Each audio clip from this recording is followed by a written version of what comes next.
Come on down, come on down, come on down, come on down. Well, here I come.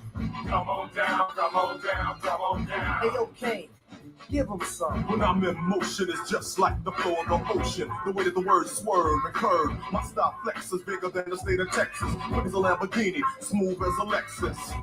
I guess that makes me the top of the line, or yes, I'm the most prime of all time. As soon as I pick up the mic and begin the lyrics to start to flowing, Corbin couldn't stop me from going on with the rapture, so that I could capture your mind with state-of-the-art music made to adapt her. So now let's guard on the groove, because when my tongue moves, I just them out smooth. Do it with these, and at times let me breeze to give and deliver the flavor to please. As I'm still in the war, pursuing and doing and raining again and again and spending and filling until collecting and reckoning, jamming and slamming and damage. Too much for one mind to comprehend. A pure blend, the way that I make words men, and the way that I be doing rappers in. Michael Bivins couldn't make these boys the men. I'll display something verbally capable to murder the average MC. The tough ones will burn third degree. And if you're thinking that I'm taking a beating, you soon see the Pink Panther speaking. Come on down, come on down, come on down, come on down. Well, here I come. Come on down, come on down, come on down. Q-Tip, just give him some. I'm a native New Yorker. I bitch, I'm not a walker. When I get my ride, I'll be the girl stalker. Tip's a smooth talker. I love Alice Walker. So get off the dills and step back, you little hawker. Better yet, you hooker. You want to show I book you? The highest way I took you, cause you's a good looker. Queens residential. I make the presidentials. All the instrumentals, I utilize the mentals. First on Big Daddy at the place where Union Square. If you went in by yourself, it was a terror. See, I could do that cause my crew was kind of fat. That's how we had the toolies. Out west, you call them gats. It's that. Oh, thanks, chat. Well, let me drop some more shit. Bring your bats and balls and please don't forfeit, cause you won't get a rank. Your status will be stank. You can ride with me, G. I'm going to the bank to meet up with Kane up on Dollar Lane. You get the idea, cause page times is near. So rappers see they bug cause they really can't handle position for the rapping, and some of them be slacking. Not in this corner, for we block out the devil. With 3 different flavors, you know we on the level. Come on down, come on down, come on down, come on down. Here I come. Come on down, come on down, come on down. That's the rhyme, won't you give him some? Check it out, as I come down and get dumb, this rough neck, swinging all over the drum, swimming in the track, retaliate if ever was I react, bust the rounds will attack, as you feel the pain, bass kick impact to the brain, got a mega migraine, what up to the Big Daddy and Tip, my trip, flip the rhyme, then a dip, hey, hip hop rude, bust it into the... You can run the streets with your thugs. Honestly, I'll be waiting for you. I think I can fuck with a motherfucker like you get through. See, I don't like a motherfucker to be all over me, shit, all up under You me. can run the streets Tell with me your where I can go. thugs. I'll be Can she go with me? waiting for you. When I'm coming home and all that other Until you crazy get shit. through. Hope y'all enjoying y'all Sunday. What's up?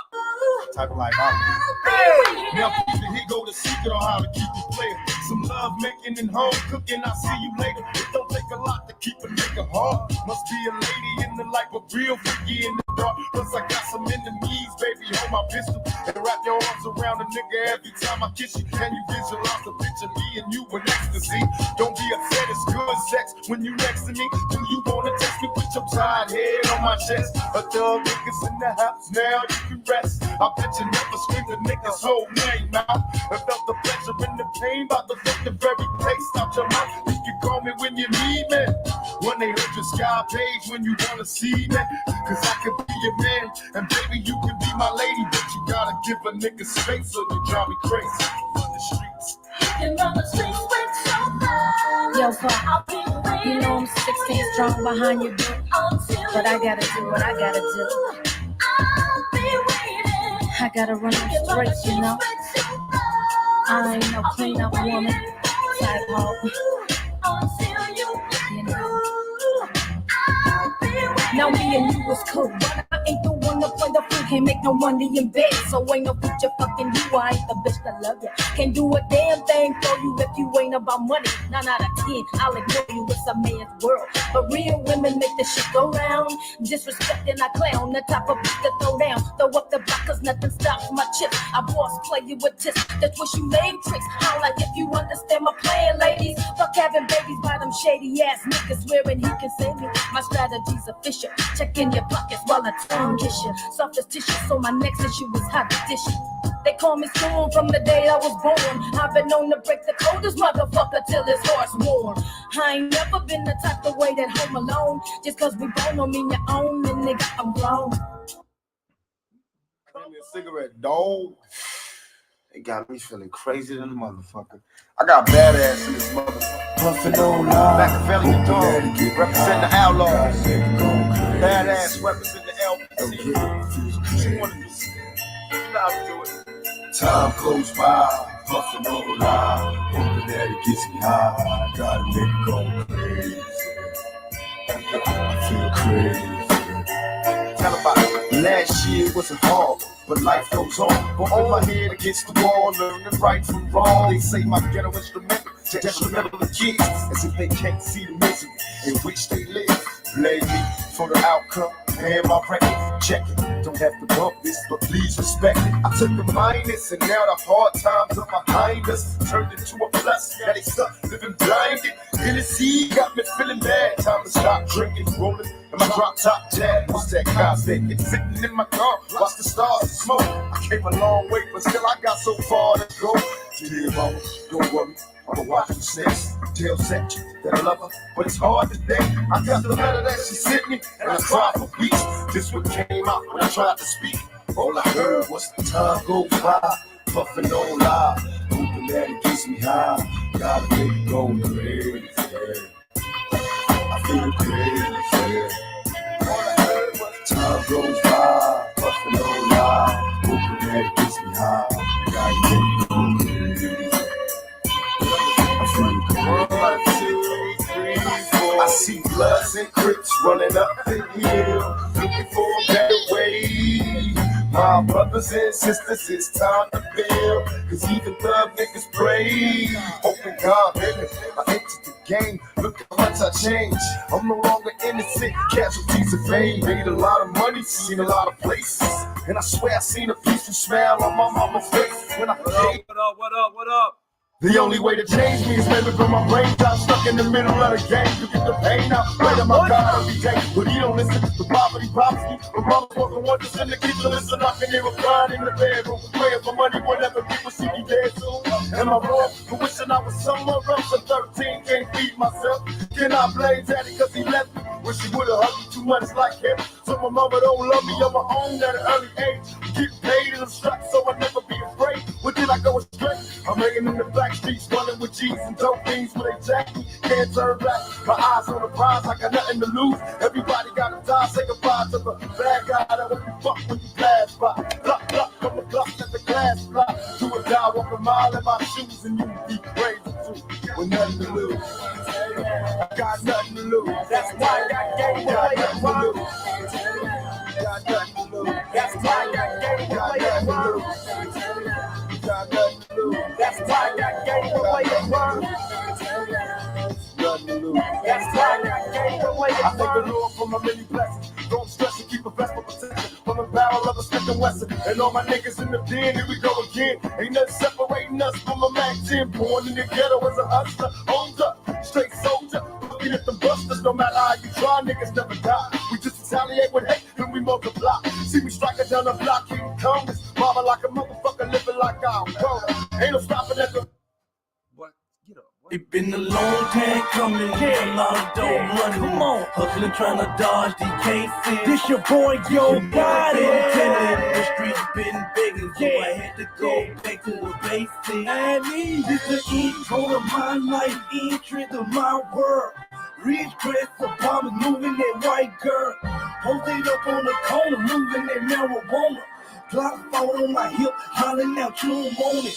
My Glock stay clock, box in a matchbox. Head calling on lock, I'm a dope killer. A nigga ready your spot, conversated your block. And he didn't get shot, he's a whole nigga.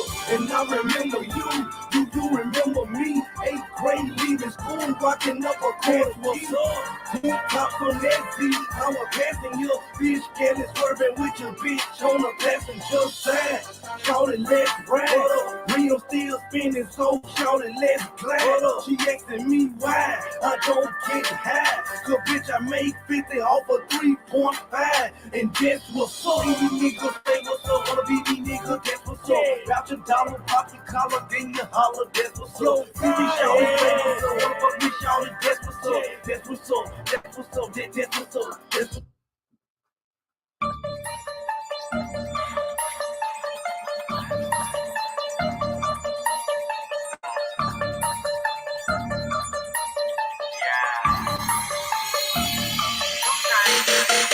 Let's play big bank, take love bank.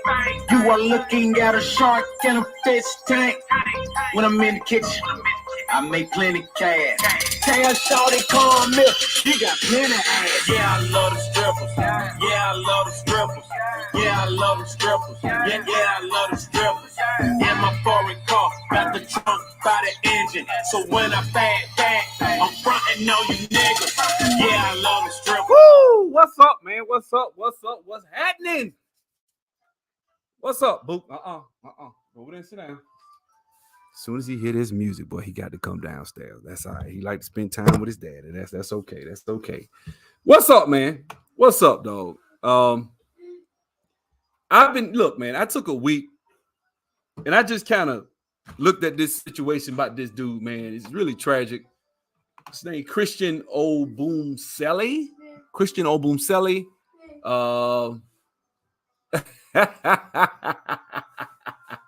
That song doesn't sound very good. I love the strippers.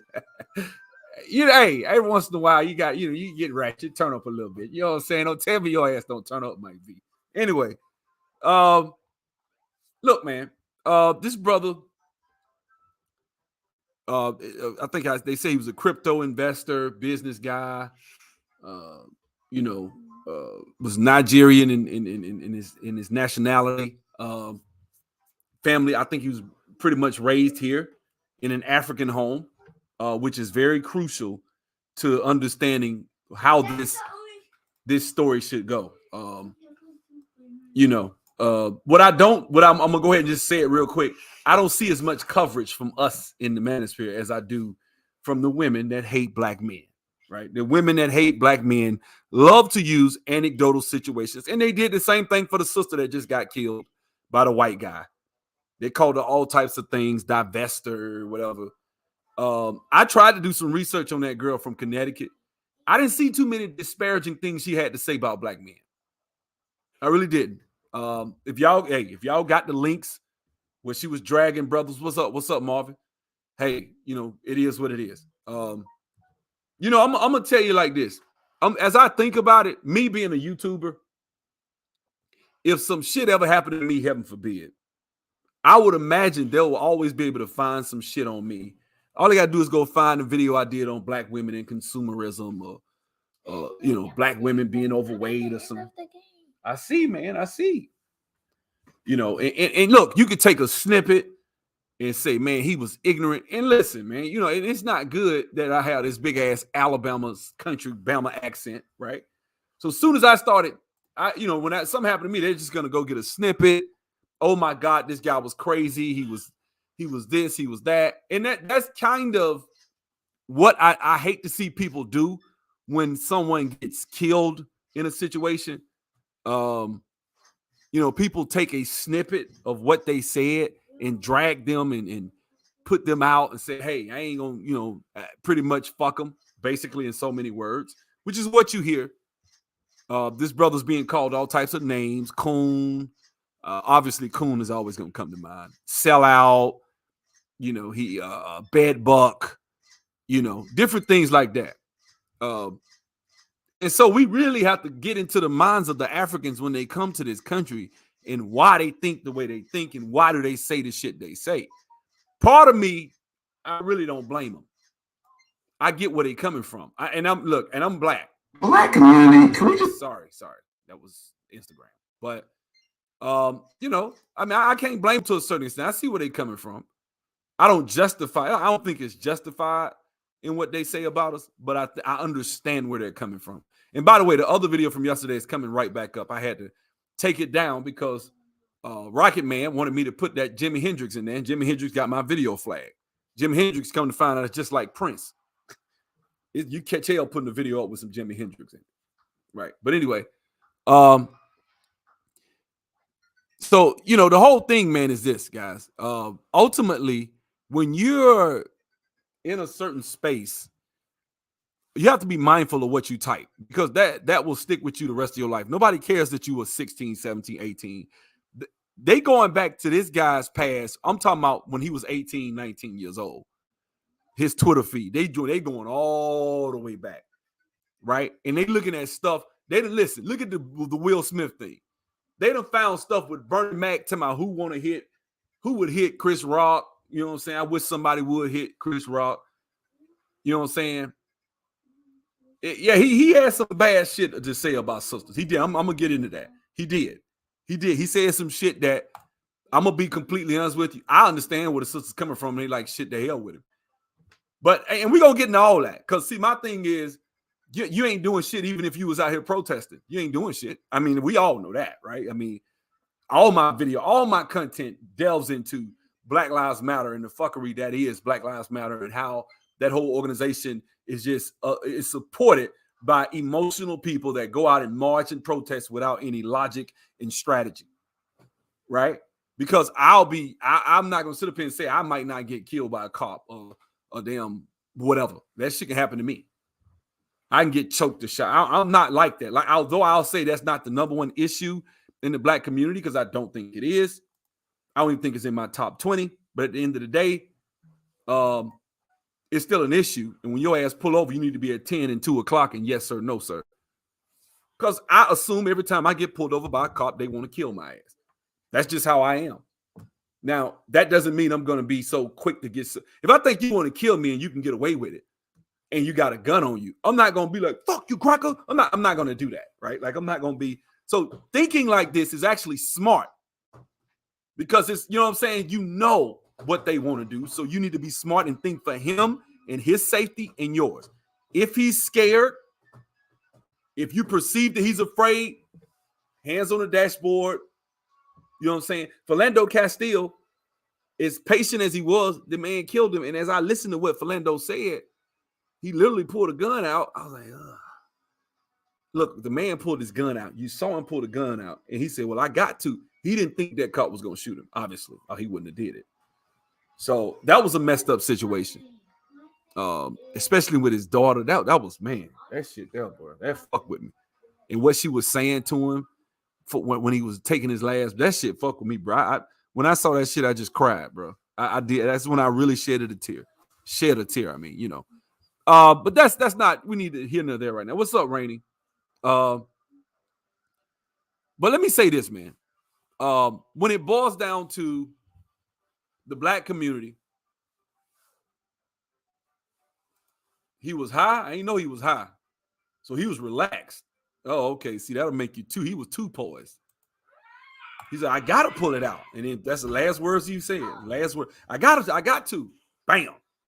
That was, and the dude just shot his ass like to make sure he killed him. He was really fucked up. But anyway,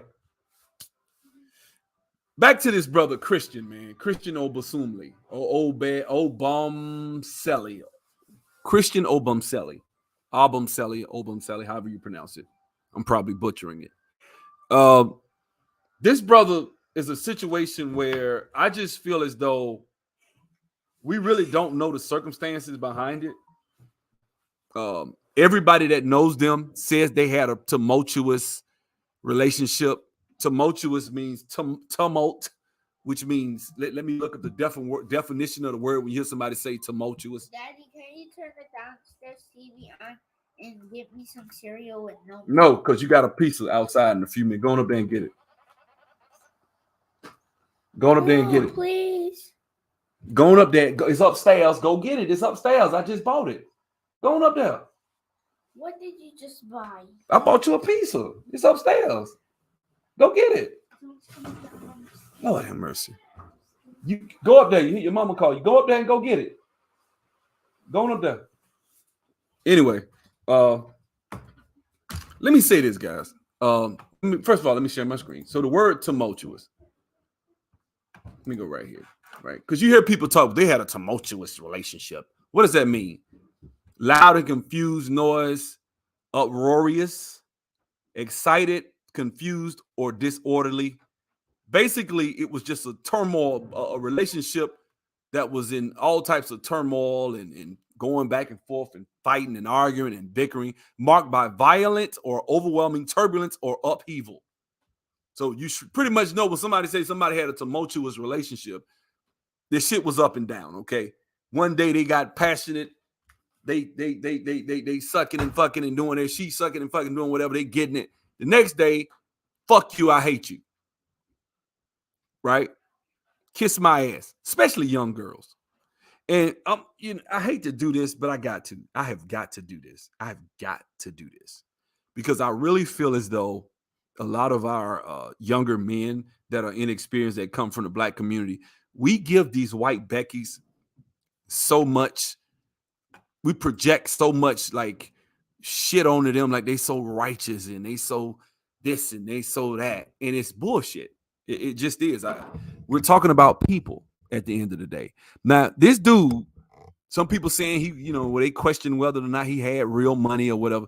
The end of the day, the dude was in his 20s and he made money where they can move from Dallas to Miami and live in a nice ass area. Okay. She had hella money. She was making probably millions. There's no probably in it. She's on OnlyFans, twerking, showing her coochie, playing with her panties and shit, playing around with her coochie and her panties and shit. The shit that people pay for. And she's white and she's blonde. Now, one thing about the justice system, white blonde women literally get away with murder. We know this. We've seen white blonde women literally have statutory rape cases dropped just because the people think they look good. Yeah, I saw his tweets. I'm getting into that. We're getting into that. Give it time. Give it time. Y'all ready to pounce on his ass. I saw his tweets, right? And when I saw his tweets, I understand where he's coming from because he's African. That's how they think. I don't think like that, obviously. I'm black, and the shit he said was very stupid and ill-informed. He didn't understand what the fuck he was typing, but he was a kid. He's, and so I'm not saying I'm not giving him a pass for that shit by no stretch. But for one, he typed a lot of that shit years ago. And he was real good friends with some real racist ass white girls that said a lot of fucked up shit about black people, that black women specifically. I just thought that was fucked up. I thought it was real fucked up. There's no good in black people unless you look at their hands or some shit. Then because the inside of their hand is white, then that means everybody got a little good in them. Like some real foul shit, man. But I'm gonna just say this, man. A lot of times we got to stop as black men projecting that because he was one of them ones that thought that black women were righteous. I mean, white women were righteous. White women don't do no wrong. And he was in a relationship getting his ass whooped. And he might have been whooping her ass. I don't know. They saying he was. They saying he never would have touched her. Some people saying he did. I don't know. We don't know. But he was in a tumultuous relationship. My thing is, I thought, and this, what he kind of reminds me of, guys? He reminded me of Fresh and Fit. The type of shit he typed. We gonna get there. But clearly, he had the mindset of a Fresh and Fit. This would be like if one of the dark-skinned guy from Barbados or whatever, Barbados, got fucked up by his girlfriend and died. Right? Oh, they'll have a fit by that shit. But that's ultimately what it is. And I remember the video where everybody, people have kind of talked about this. His girlfriend, his girl who he claimed, who he was really madly in love with, I ain't gonna say madly in love, but the girl that he claimed as his girl was rolling her eyes when he was talking about their relationship. He tried to kiss, she leaning away, get the fuck away from me. Clearly, you can see she did not give a fuck about him. She is gaming the shit out his ass. And I'm gonna tell you something, black man. You are a lick when you leave America. See, one thing about the African-American culture, you understand that shit. You may be considered, what's up, Jim? You may be considered a lame. You may be considered a Pookie and Ray Ray. You may be considered whatever. But when your ass leave the African-American culture and you go into the white culture, or you go into other cultures, there are certain stigmas about us that we have nothing to do with. There just is. There's a video of a dude sitting in the car with his white girlfriend, and she literally tells him, look, we don't tell you guys this, but in the white community, it's really looked down upon when we date you. You're second tier for us. He's like, nah, and the black guy's trying to argue with her. No, that's not the case. That's not the case. That's not the case. And it was like, well, yes, it is, because I'm a white woman, and I'm telling you that we look down on you as a black man. Like, you know what I'm saying? And of course, there was an article I had some years ago. I'm gonna look for it if y'all don't believe me, but there was an article where they asked some white women, who would you date? And the white man was at the bottom. And what really, it wasn't, when I say at the bottom, it was based on how much income they have to earn. Obviously, the white guy didn't have to make but $50,000-$60,000 because she white. The second tier was what was it? Hispanic, which I think he had to make like 100 and some thousand. And then Asian had to make like 180, 100, you know, and the black guy had to make like $250,000 a year. This is literally by, you know, and this is what they said the average income if they asked white women. So based on the income, you weren't the first choice. Now, look, you can divest. You can say fuck black women. You can say fuck black men. I'm not on here to try to make you stay in the black community. You frustrated and angry. You hadn't gotten chosen. Or you feel like out of the 20 million black women or 20 million black men, there's not one black man that you've ever met in your life that you can actually have a connection with. He's from the same culture, speak the same language, look just like you, same phenotype, but you can't find one. Everybody's fucked up. Then by all means, go where you got to go. I ain't got shit to say. Notice I ain't really got shit to say about the girl from Connecticut. There was a lot of people shitting on that girl when she got killed. I never really made a video about it. I thought it was fucked up because the girl didn't really say shit about black men. Not for real, dog. Like I went and looked. They didn't have nothing. I didn't see too much shit. That what she said, some real fucked up shit about black men. I just don't. I saw this hatred coming towards this girl strictly because it was a white man. She was on a date with a white man. Like that was kind of fucked up. I do. I'm gonna tell the truth. I'm fair. I think that's kind of fucked up. That girl lost her life. And people are almost just shitting on her just because it was a white man she was out with or whatever. Whatever happened, I don't know. I don't know if they fucked. I don't know. I really don't know. I don't know the ins and outs. I looked. They didn't really go into whether or not they had sex. You people purposely ignored that. Brother, hold on, brother. I think you just jumped in here, clearly. And this is, y'all see that just like yesterday. People come in like, I've been on here 27 minutes. People come in here and just start blurting out shit because they've been listening for 2 minutes. I've been talking for a minute, fam. So give me a second, okay? All right. So the dude, to me, you know, and this is really typical of African culture since since Pruis 99, since he said I don't talk about this, which is what I talked about. I said because they're African, they look at shit different than we do. They do. Africans tend to look at us as just trash. They do. Right? They look at us as just straight up trash. Like, let's keep it a buck. They damn near hate us. Nobody wants to talk about the elephant in the room. They don't like our black ass. Like, that's really the bottom line. They really don't like black people. A lot of them don't. Not all of them. A lot of them come on here and they cool than a motherfucker. You know what I'm saying? A lot of them. I'm not saying all Africans ain't shit. I wouldn't dare do that, right? A lot of Africans come over here.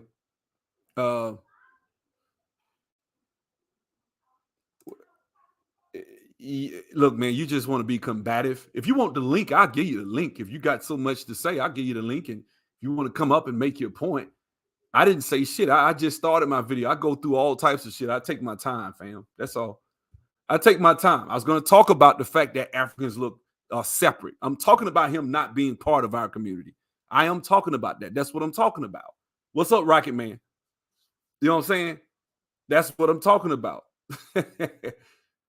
You know, so I mean, that's just the way it worked. Yeah, that dude has some major fucking negative shit he said. I'm looking for the video, actually. I ain't gonna just blame it on. I ain't gonna blame it on OnlyFans though. They say OnlyFans, and I agree with you about the OnlyFans. If a girl on OnlyFans, stay the fuck away from her. Clearly, you should stay the fuck away from her. But that's not the only thing that I think really is the end all be all of this shit. I think it also boils down to, just in my personal opinion, this OnlyFans shit is part of it. But I think it's also man, young girls, when I was young, man, I had girls put their hands on me. It's just young girls are just, that's just how it is. It ain't got, even with it, I ain't even just say white. But the problem I have with it, the real problem I have with a lot of this shit is, when he was young, when he was like in his teens or whatever, he had a tendency to really push his preference of white women. Like he really put white women on a pedestal. Like, and when you see that type of shit in a black person, a lot of times, I'm talking about where it's like real bad. Like, look, I done seen some black people, African Americans, that had their heads so far white women's ass, it's not even funny. I've seen it, right? But I've also seen black men like myself who like, man, I don't give a fuck about white women, right? Like me. What's up, Chris Johnson? You know what I'm saying? But when you see a guy that's just completely devoid of any shame about that shit, usually they're from another country. Usually. What's up, Naeem? When you see people that really, like, when I saw his tweets, I was like, first of all, I knew he's African. When I saw, okay, dude stabbed to death. First question I'm gonna ask, is he African American? Is he a descendant of slaves? Or is he African?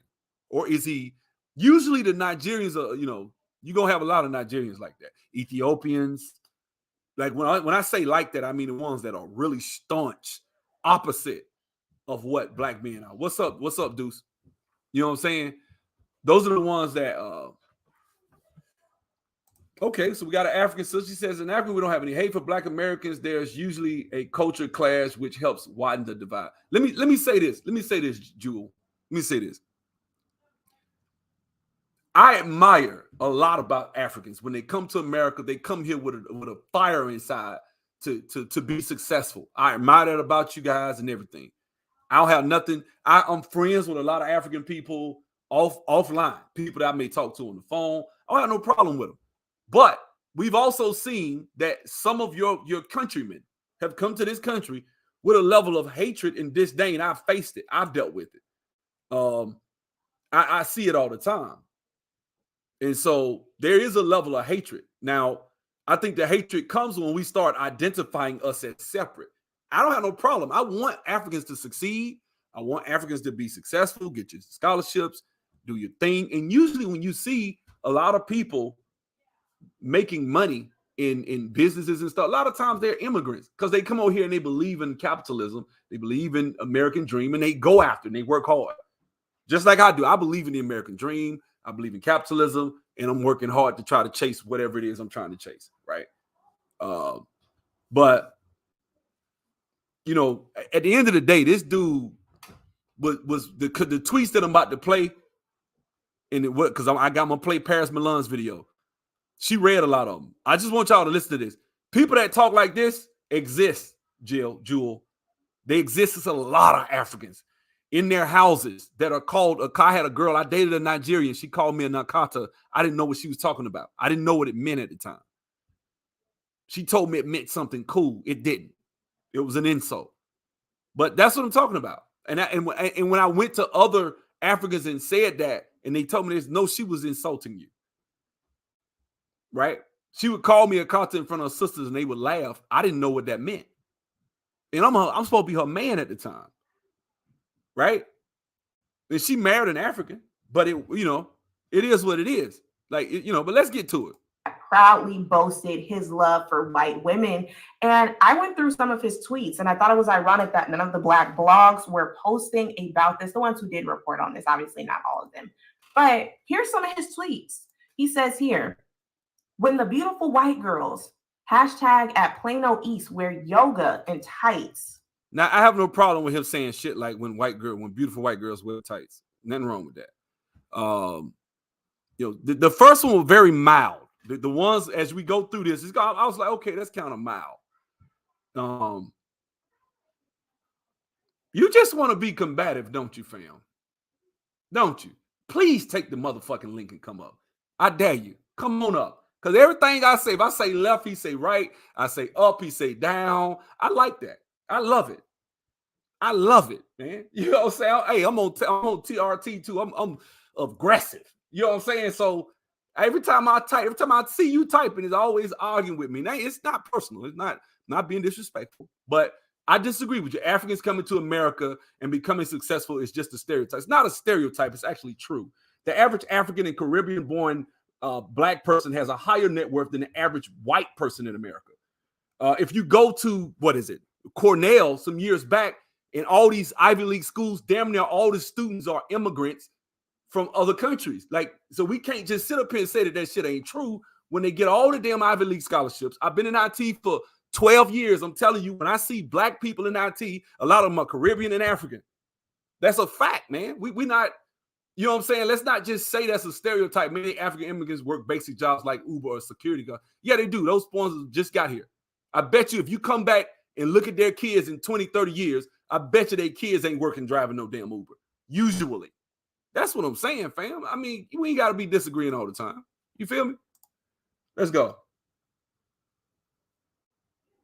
I don't know who them guys is, but you said Paris Malone got no smoke for Matthew LaFountain nor Gentry Burns. I don't know who that is. What's up, Nicori?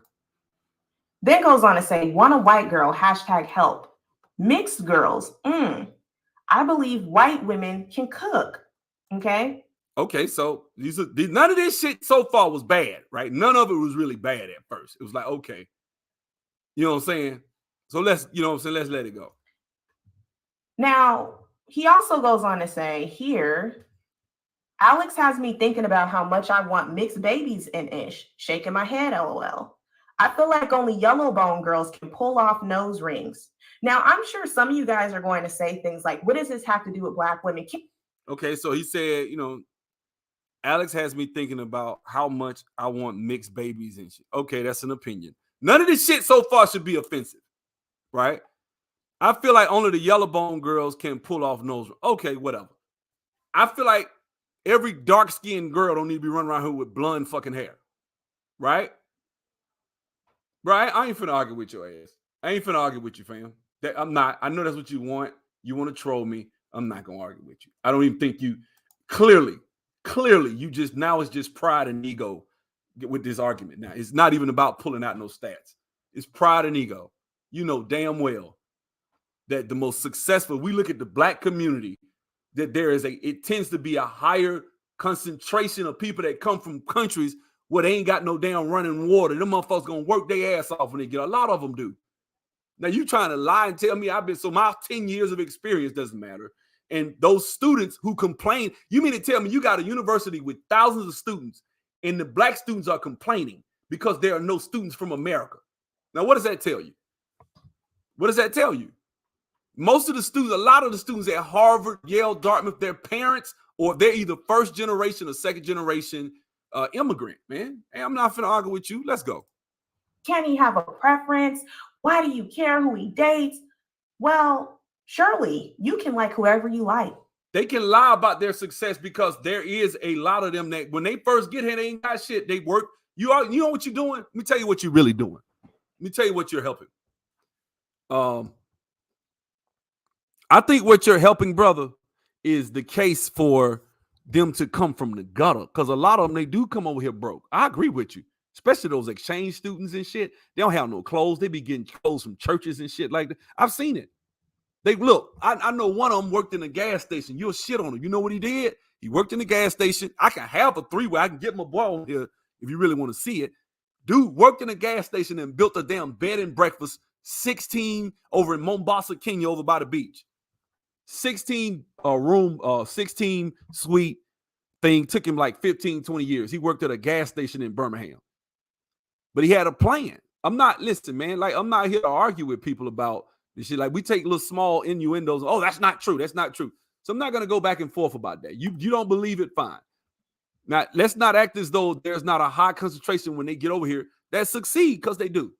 If that were the case, we wouldn't be arguing and complaining about the ADOS thing right now. We wouldn't complain about it. It wouldn't even exist if they was just like us and it is not like that, bro. That's not the truth. Like, and that's, that's the thing. We got to tell the truth. You can be attracted to whoever you want to be attracted to. You can date whoever you want to. You can marry whoever you want to. But he ended up crossing the line from what I saw with the tweets especially towards Black women, where he started to display vitriolic based tweets, misogynist rooted tweets, in my opinion, and you'll see that here. So he didn't just keep it at the white women. I agree 1,000%. They come over here and they grind. The girl that won the Olympics, what's her name? The wrestling girl that I Love America. You usually see that from Africans. The black girl that was the wrestling girl that was crying, took the flag, wrapped it around during the Olympics, like I love America, da. African. You know what I'm saying? All right, good. I see you. Have a good one. Good to see you. Anyway, that was an African. You know what I'm saying? And you know what, man? Let me say this, man. Like, I don't know why, I know this young generation, like, I don't know what the fuck trolling is. I'm gonna tell the truth. I'm tone deaf, okay? I admit. I'm tone deaf. I don't go in people's comments and just put stupid ass comments in the comment section just for stupid sake. You know what I'm saying? I ain't gonna just come in the motherfucker comment section and say, man, black men are the most productive men on the planet. Like some dumb shit, like some shit that we just know is far-fetched, right? Like, get the fuck out of here. We know we not, right? But you argue that shit that is obvious. I don't go do that shit then laugh about it. This shit is crazy, man. This shit crazy. This damn generation, boy, I tell you. Anyway. Then he would talk about Black women. So he said here, full of ignorant Black women.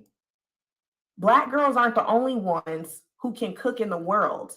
And there was another tweet that he had about white women. He was like, white girls can cook too. So he was constantly trying to compare. So now this is where he's getting the vitriol towards Black women, full of ignorant Black women. See, now the African immigrant, the don't bring me a Nakata home, that shit is coming out. Right? So if she ain't black a damn, so I wouldn't be surprised. Right? But I'm making a point. But I just wanted her. She went and got the tweets. I ain't finna go dig them up. So I said, fuck it. I'm gonna just let her read her little section right quick. So, full of ignorant Black women, Black girls aren't the only ones who can cook in the world. Okay. I don't really get upset about that, but he's going to bat for white women, ain't he? See, this is why he got fucked up. This is why he got killed. Because he fetishized white women, which you tend to see that a lot of times from a lot of immigrants. You do. You don't see that from us as much. You don't. It is happening. Like, I see guys in this space that are, and some of them are immigrant. Like one brother that I forget his name, but he's an immigrant. His parents are African and he can't stand Black women. And he's just talking and saying all that slick shit. And I'm just like, dude, like, part of this is hatred. So we got people in our space that are coming with that energy, and they're using their upbringing and what their parents said about calling us lazy and akatas and nasty and stupid and all that shit. We don't have no character, and they're throwing that shit on Black women. And the brothers not knowing that that's where he may not even be aware. That person, like Fresh and Fit, those are two immigrants, right? And my thing is, these guys literally has been documented that is one of them getting gamed up by the white girl, was gaming the shit out of his ass. And this girl out here was talking about that, she was fucking for money or some shit. And I saw a guy cut the videos like she buy, nigga, she selling coochie or whatever. Then the next one was somebody coming in there talking about, whatever, man. It just, my thing is, at the end of the day, I see too much of that shit going on. I see too much of us as Black men putting white women on pedestals. I've never dated a white woman, ever. Never had sex, never dated, never even had a white girl's phone number. Well, did I? I don't think no, that was 95. Nope. I ain't even have a cell phone. So no, I didn't. And I damn sure ain't call her dorm. So I had a couple of them that liked me when I was in JUCO, but I ain't want them. I don't know who timed you out, fam. But you know what I'm saying? The thing is, guys, we gotta be more stringent about, if you're gonna date out, just date out, first off. But if you're gonna date out, make sure that you don't fetishize other races of women. I've always said, and I told people this, I've seen this. I lived in foreign countries long enough to know, 95 don't count. Yeah, it don't. Because first of all, even if it was, oh my God, I thought you left, fam. He's back. What did he say now? What is he saying now? Is putting Nigerian men on the pens. I can't wait to hear her and say she is about this Nigerian who threw Black women under the bus. Well, look, I don't like Paris Milan any fucking way. Paris Milan hates black. Like, I ain't gonna say hate. I don't know. I don't listen to enough of her content to know. But Paris Milan, same situation. Started out just like your girl. What's her name? All three of them. Chrissy, Cynthia G, Paris Milan. All three started out on this black first agenda, pro-black hotep agenda, right? And then they started looking at their dating choices. And they didn't get chose. Paris Milan, when she first got on here, was like 18, 19 fucking years old. I don't know how old she is now. She might be 24, 25. Now, she younger than a motherfucker. I'm not finna, like, and I'm not trying to say like I can't listen to somebody that's 24, 25, and they're not intelligent enough to have a conversation with. But I'm sorry, I find something kind of fucked up when you got 35-year-old women up here taking their cues from a little 23-year-old girl that ain't really had no dating experiences apart from high school when she came in this space. That's all she had. Was what she, and then she in California, which I hate to say it, but a lot of people don't fuck with black women in California. A lot of them niggas out there, they different out there. That's why they done bred they did. That's why they only making up 3-4% of the population out there, motherfucker. They done gave up California. Ain't no real, like, I ain't saying no real, but it's not that many black people in California. So she's dealing with a level of different shit. Them brothers out there don't even want to date black women. I've met brothers from out there. They don't even want to date their own day, and they don't even be on some black women got bad. They just prefer. That's just their preference, a lot of them. You know what I'm saying? So, yeah, I mean, you can say she is attractive, but her mindset is fucked up, which I don't see none of that shit. I don't even see her as attractive. I just see her as, okay, she fucked up in the head. So I don't want to hear shit she got to say. You know what I'm saying? I really don't. Because I feel like Chrissy has a black American mom and a Jamaican father. Okay. And the rest of them are African American. All right, bet. Well, I'm going to put it like this. All these sisters that are on the internet talking about this black women first shit.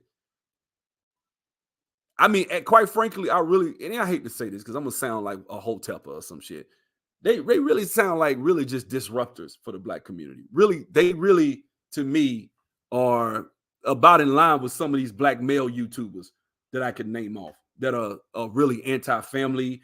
They preach against having a family. They preach against, and a lot of these sisters say a lot of unrealistic bullshit that I don't really think works. Oh shit, here come Black Goddess.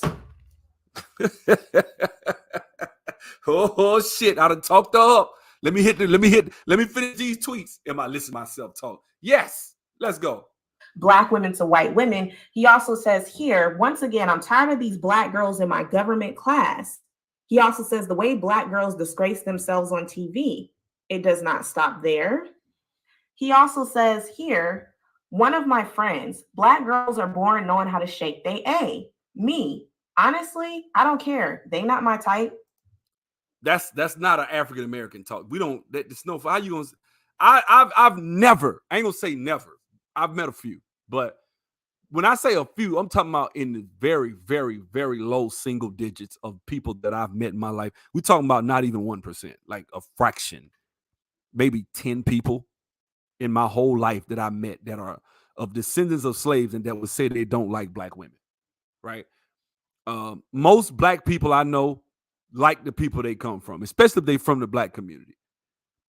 Right. And just about everybody I know that ever thought a talk like this were from white suburbs. Right.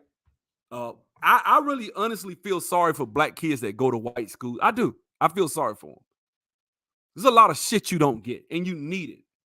I'm lying. Oh shit, they tag teaming me. I got bail in this bitch too. Oh shit.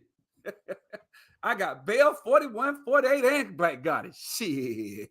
What's up? We rolling tonight. That's what's up, man. How y'all doing tonight, sister? Anyway, so every word I say now, they gonna be trolling me. But hey, don't nobody time them out. I enjoy them. They fun, right? Because they don't say no good shit. They really don't have no well thought out shit. They just talking. Anyway. But I've never met anybody from the black community that really, not ain't gonna say anybody, but I've never met a substantial amount of black people that really talk like that. Clearly, he's from another country. So this shit right here, now what Paris Milan is doing right now is deceptive. Because she mentioned he's African, but she's not drawing that. Clearly, I can separate him talking like this from African, from being a descendant of slaves, like a actual African American, not an immigrant, right? This is immigrant talk. This shit don't even, like, we don't talk like that. I'm not trying to say it, like, most black men, even the ones in this space, don't really talk like this. Most don't. Fresh and Fit do. Where they from? Most of the men that you talk with, where's Tommy from? And he date black women. I think he Panamanian or some shit. He also says in this tweet, I guess it was about Katy Perry, he said, I hope Katie's tees pop out like Janet Jackson. Then he replied to someone and said, white tees are greater than black tees. Just saying, huh? Now, not only did he seem to harbor some resentment against black women who half the time we be minding our business, not even concerned about a lot of you guys. Well, I mean, yeah, and this is, you know what Paris Malone reminds me of when you see that, he says Paris Malone's boyfriend is African. Let me say this. Half the shit that she says in her content is because she dating one of them. He putting dick to her. So she's probably regurgitating some shit. She think just like this nigga. I mean, just think about it. She just aims it at black men. And that African, he trying to get some ass. He's not telling her that they think about her ass like, you know, black men are not doing this, and black men not this, and black men. And she probably like, yeah. And she young. Hey, what's she about? 23, 20? She don't know shit. She don't know. She don't know. She doesn't know. I mean, and that's real shit. But he also would have some friends who displayed anti-black sentiments. And he was one of those type of black men, according to his tweets, who would be that, you know, when white people are trying to. I agree 1,000%. A lot of people come to this country and talk shit. Why are you here? I agree with you 1,000%. And let's be honest, I'm going to tell you, part of it is anger, but then a part of it, I got to ask myself, it's 40 million of us. Our best and brightest, if we were to go to whatever said country, and let's just take our house, I'll sell whatever we can. We come to that country with anywhere from, I don't know, 30,000 on up to however many millions or anything in between. Most of us would be able to get our hands on that, right? That people could, you know, if they had to sell their stuff and leave. What would you do in these countries? You would dominate. And when we see each other, we would stick together. That's what we would do, right? So, you know, that's a big part of it. Get around others and put black people on blast or do what they call black jokes. Well, he would be the type, if one of them was to pull one of those jokes, they'd be like, oh, well, I'm not anti-black. My friend is black. He would be one of those types. So in this tweet here, a white woman says, and she.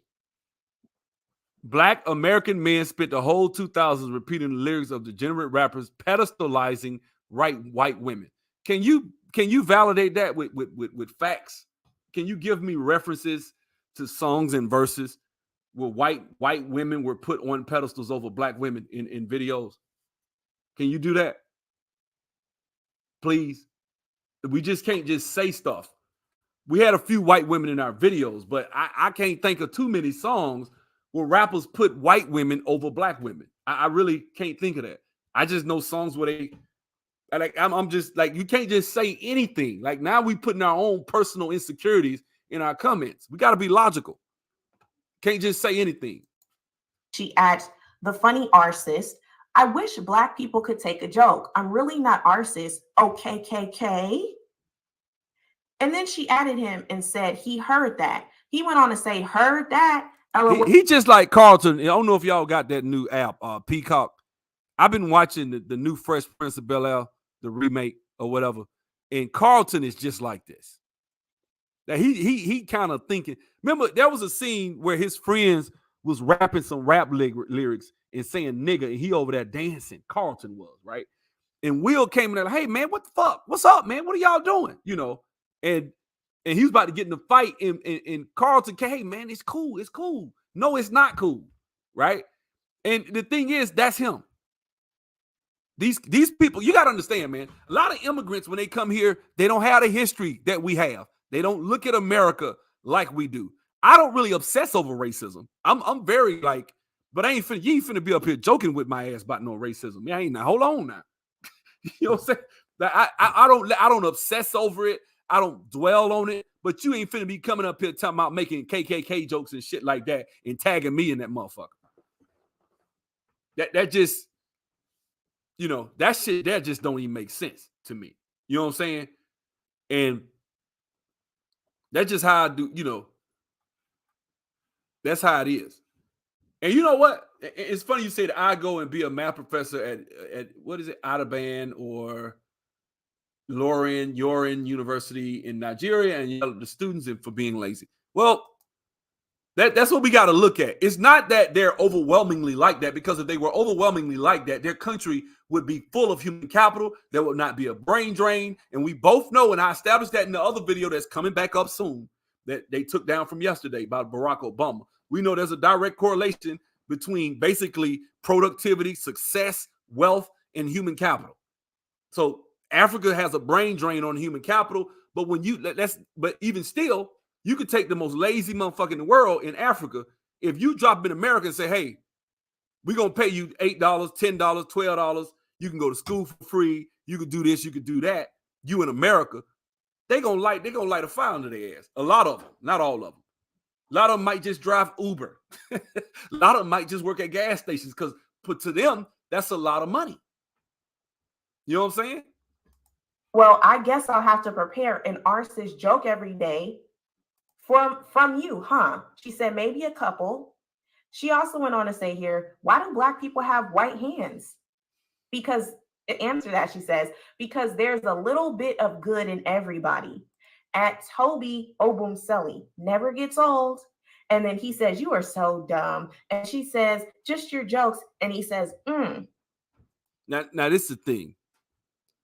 This next comment shows real coon shit. Like, this is just, watch this shit here. So then he says here, it's funny when my buds think I get offended when they say I Black joke, or I think he's going to say a Black joke. Probably the last person to care about that nonsense, LOL. So again, I think it's a lack of respect when your white so-called friends crack jokes about your heritage and say Black. They talking about your ass too. And any Black person that's in a situation where you allowing that shit to go on and you think that shit is funny and cute, that's coonery. Now, you know, I don't see how you could ever do that shit. That's just my personal opinion. I've never been in a situation where white folks crack them type of jokes around me. I'm gonna say something. Now, I know in certain areas like Florida, down in the southern part of Florida, like going towards Miami, or you know, them Latinos, a lot of them hate Black people. They different when they got the numbers. They'll say shit when it's just you versus the whole fucking neighborhood. Is different. California is different. We've seen a track record. The other brother got killed, and he was making comments. But these brothers be in certain situations and they have all these so-called air quote white friends and they make these comments. That shit ain't cute to me. It's not funny. I never thought that shit was funny. You know what I'm saying? All I want to say in this video, and I'm gonna tell you like this: the whole thing about this video was for me to come up here, and I'm gonna just really say this. I think a lot of people in this space, in the Black manosphere, aren't really talking about this, and I think it makes them uncomfortable because it's a white woman. Oh yeah, I said it. Because it's a white woman and it's a blonde-haired, blue-eyed, Instagram model type white woman, the type of white woman that if a Black, listen, let's just keep it above. Well, a lot of times when Black men date out, they date out with like a 6. If a Black man get him a 7 white woman, oh my God, he is smitten. You hear me? And usually that's what pisses me off. Like, I saw a video of Kevin Samuels joking with some white women, and the brothers were in the comment section basically saying some shit like, yeah, KS winning. He winning. Why? Just because he joking and talking to some fucking white women? How's that winning? You don't know shit about them women. How is that winning? But they just projected onto these women all this clean righteousness and shit that they're not on some fuckery, right? That they won't get you fucked up. All you gotta do is read a history book, right? They won't get you fucked up. They not on some shit. But I tell you what, do me a favor. Go to withoutsanctuary.org.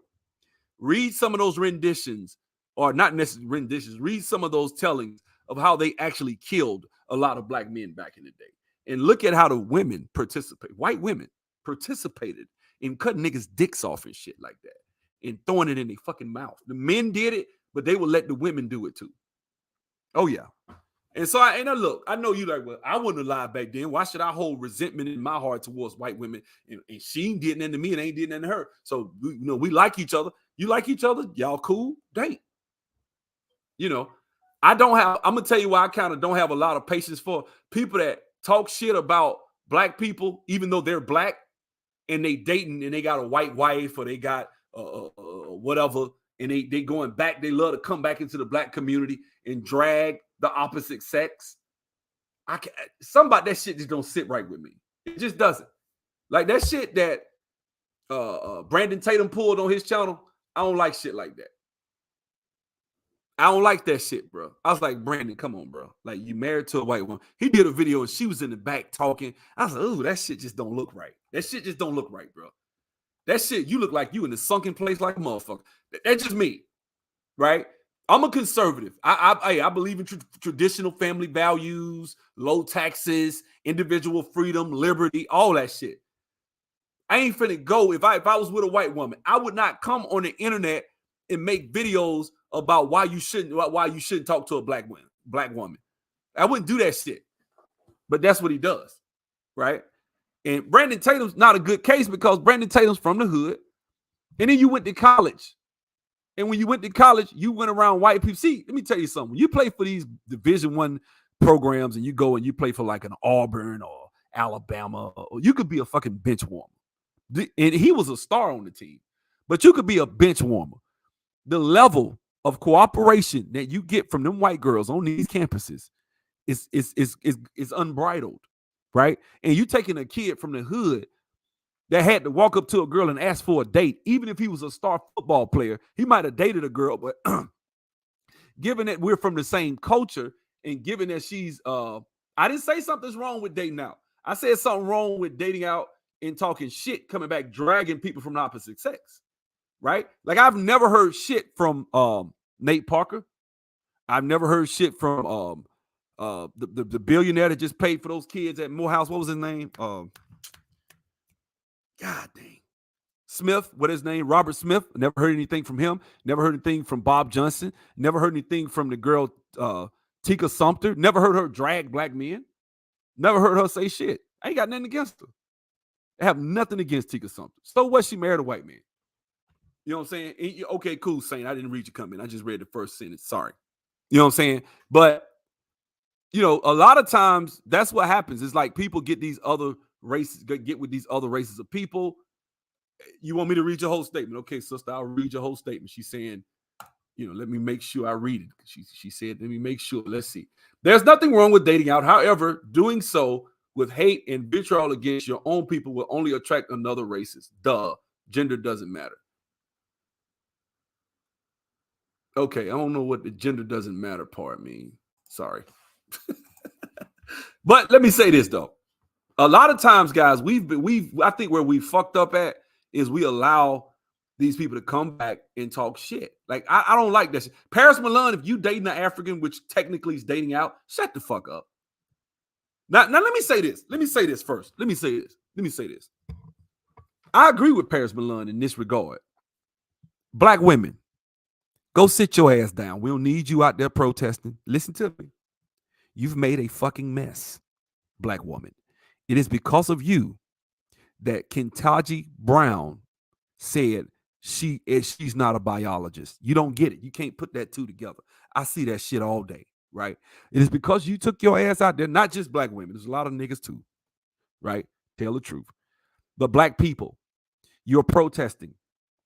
You're constant going out in the streets and Black Lives Matter and no justice, no peace and all that bullshit and burning up shit in businesses and out here, acting a fool, right? What that did was that woke up America. And what happened was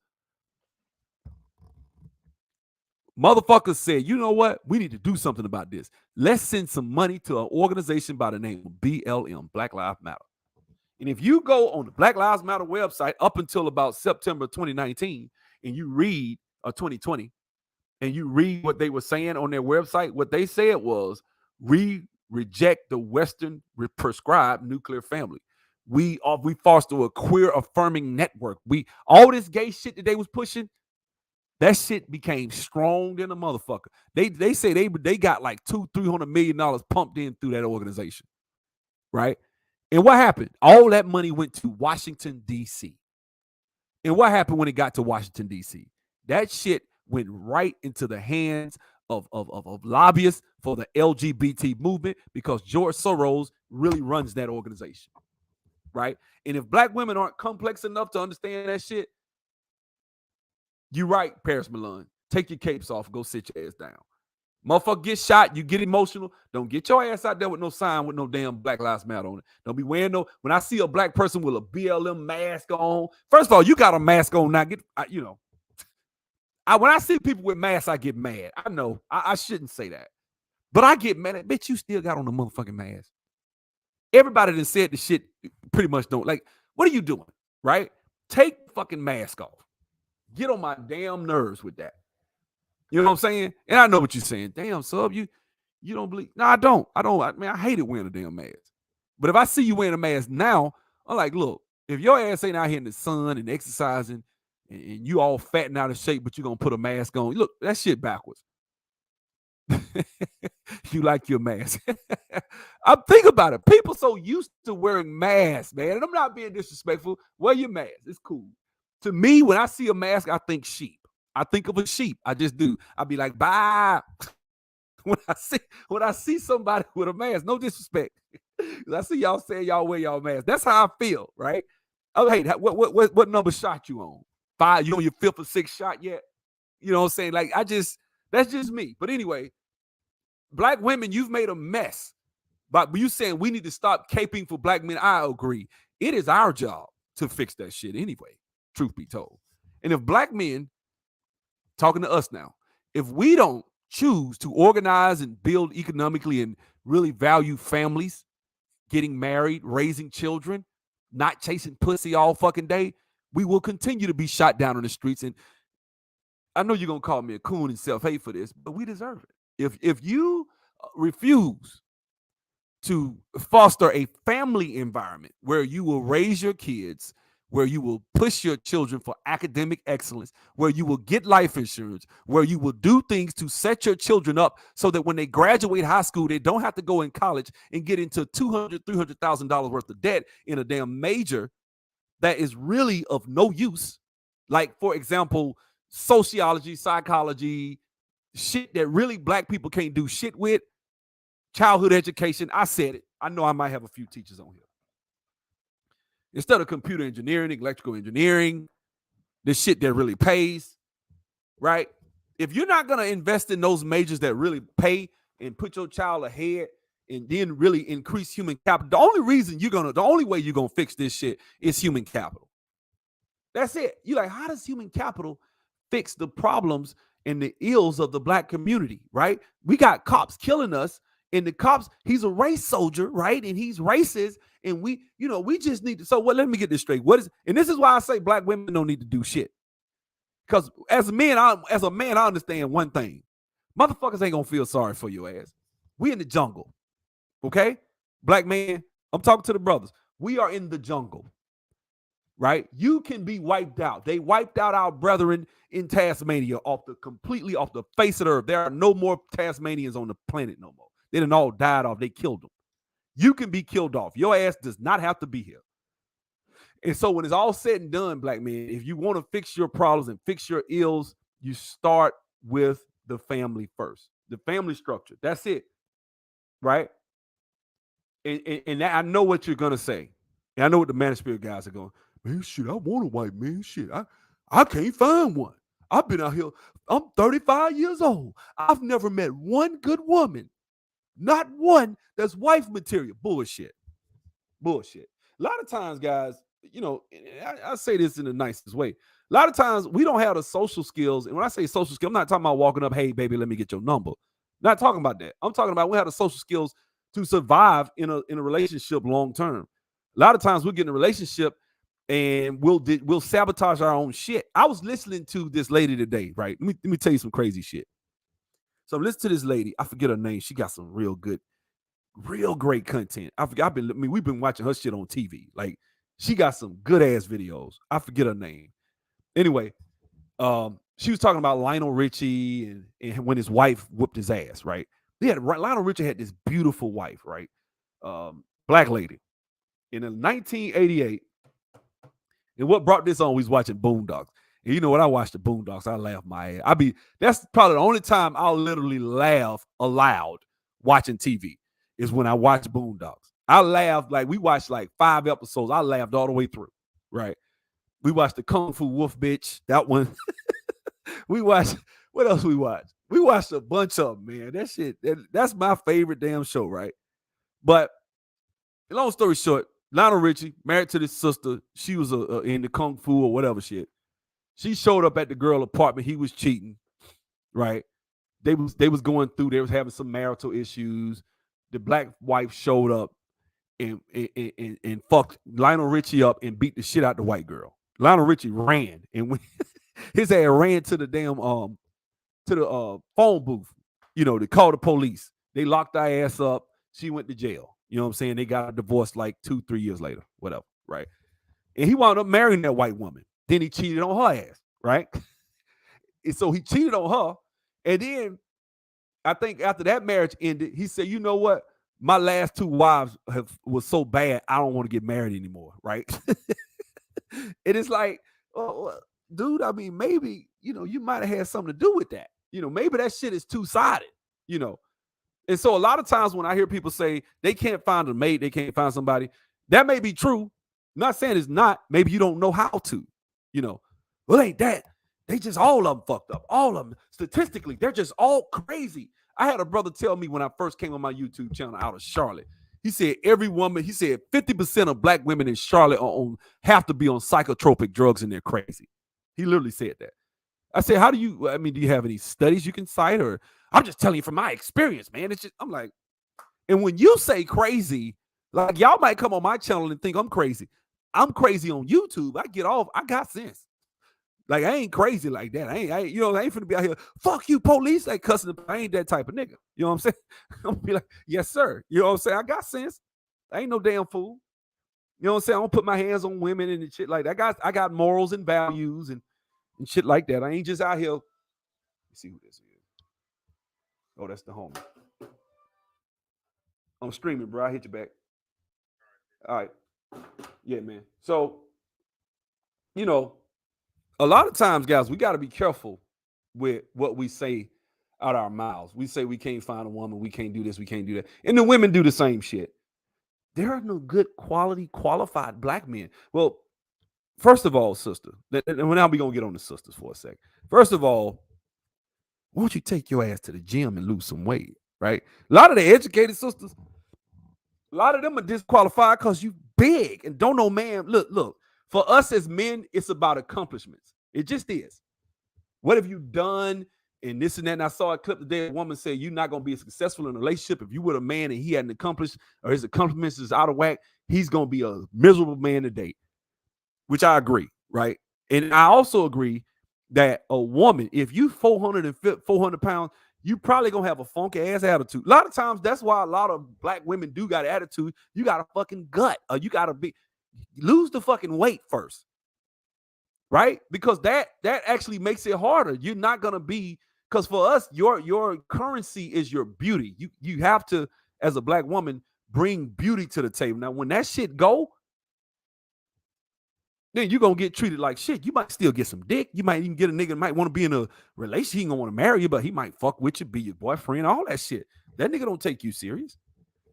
I saw a clip, man. It was real fucked up. And the dude put it up and thought this shit was funny, but I thought it was real fucked up, man. This dude said, hey, guys, I have an announcement to make. This is my girlfriend. I have been dating her for X amount of years. I think it was like 14 years. It was real long. 14. I've been with her 14 years, and he kneeled down like he was about to ask her to marry him, right? She started crying and shit. And then it was April 1st, too. So y'all know he said, and he jumped up to my April Fool. And she just walked off, and I just looked at the look in her face like, this nigga a piece of shit. Like, that was That's fucked up, bro. If you dated that girl 14 years and you ain't married, and you gonna pull an April Fool and do. See, we do shit like that. Dudes will do some shit like that, and I'm sure most of a lot of the brothers, yeah, that shit funny. That's what I'm talking about. Tone deaf. If I've been with a woman that fucking long and I ain't married her, I'm not finna pull a prank like that. I got more respect because I done wasted her time for 14 years, and then you gonna do some shit like that and think it's funny. And I read the comments, and the dudes was, ha ha ha, that shit was crazy, dog. And you wonder why you catch hell with women, right? You gonna waste a woman time that fuck for you. I do blame her. She shouldn't have dated his ass that long. But let me tell you something. Yeah, he is a clown, but let me tell you something.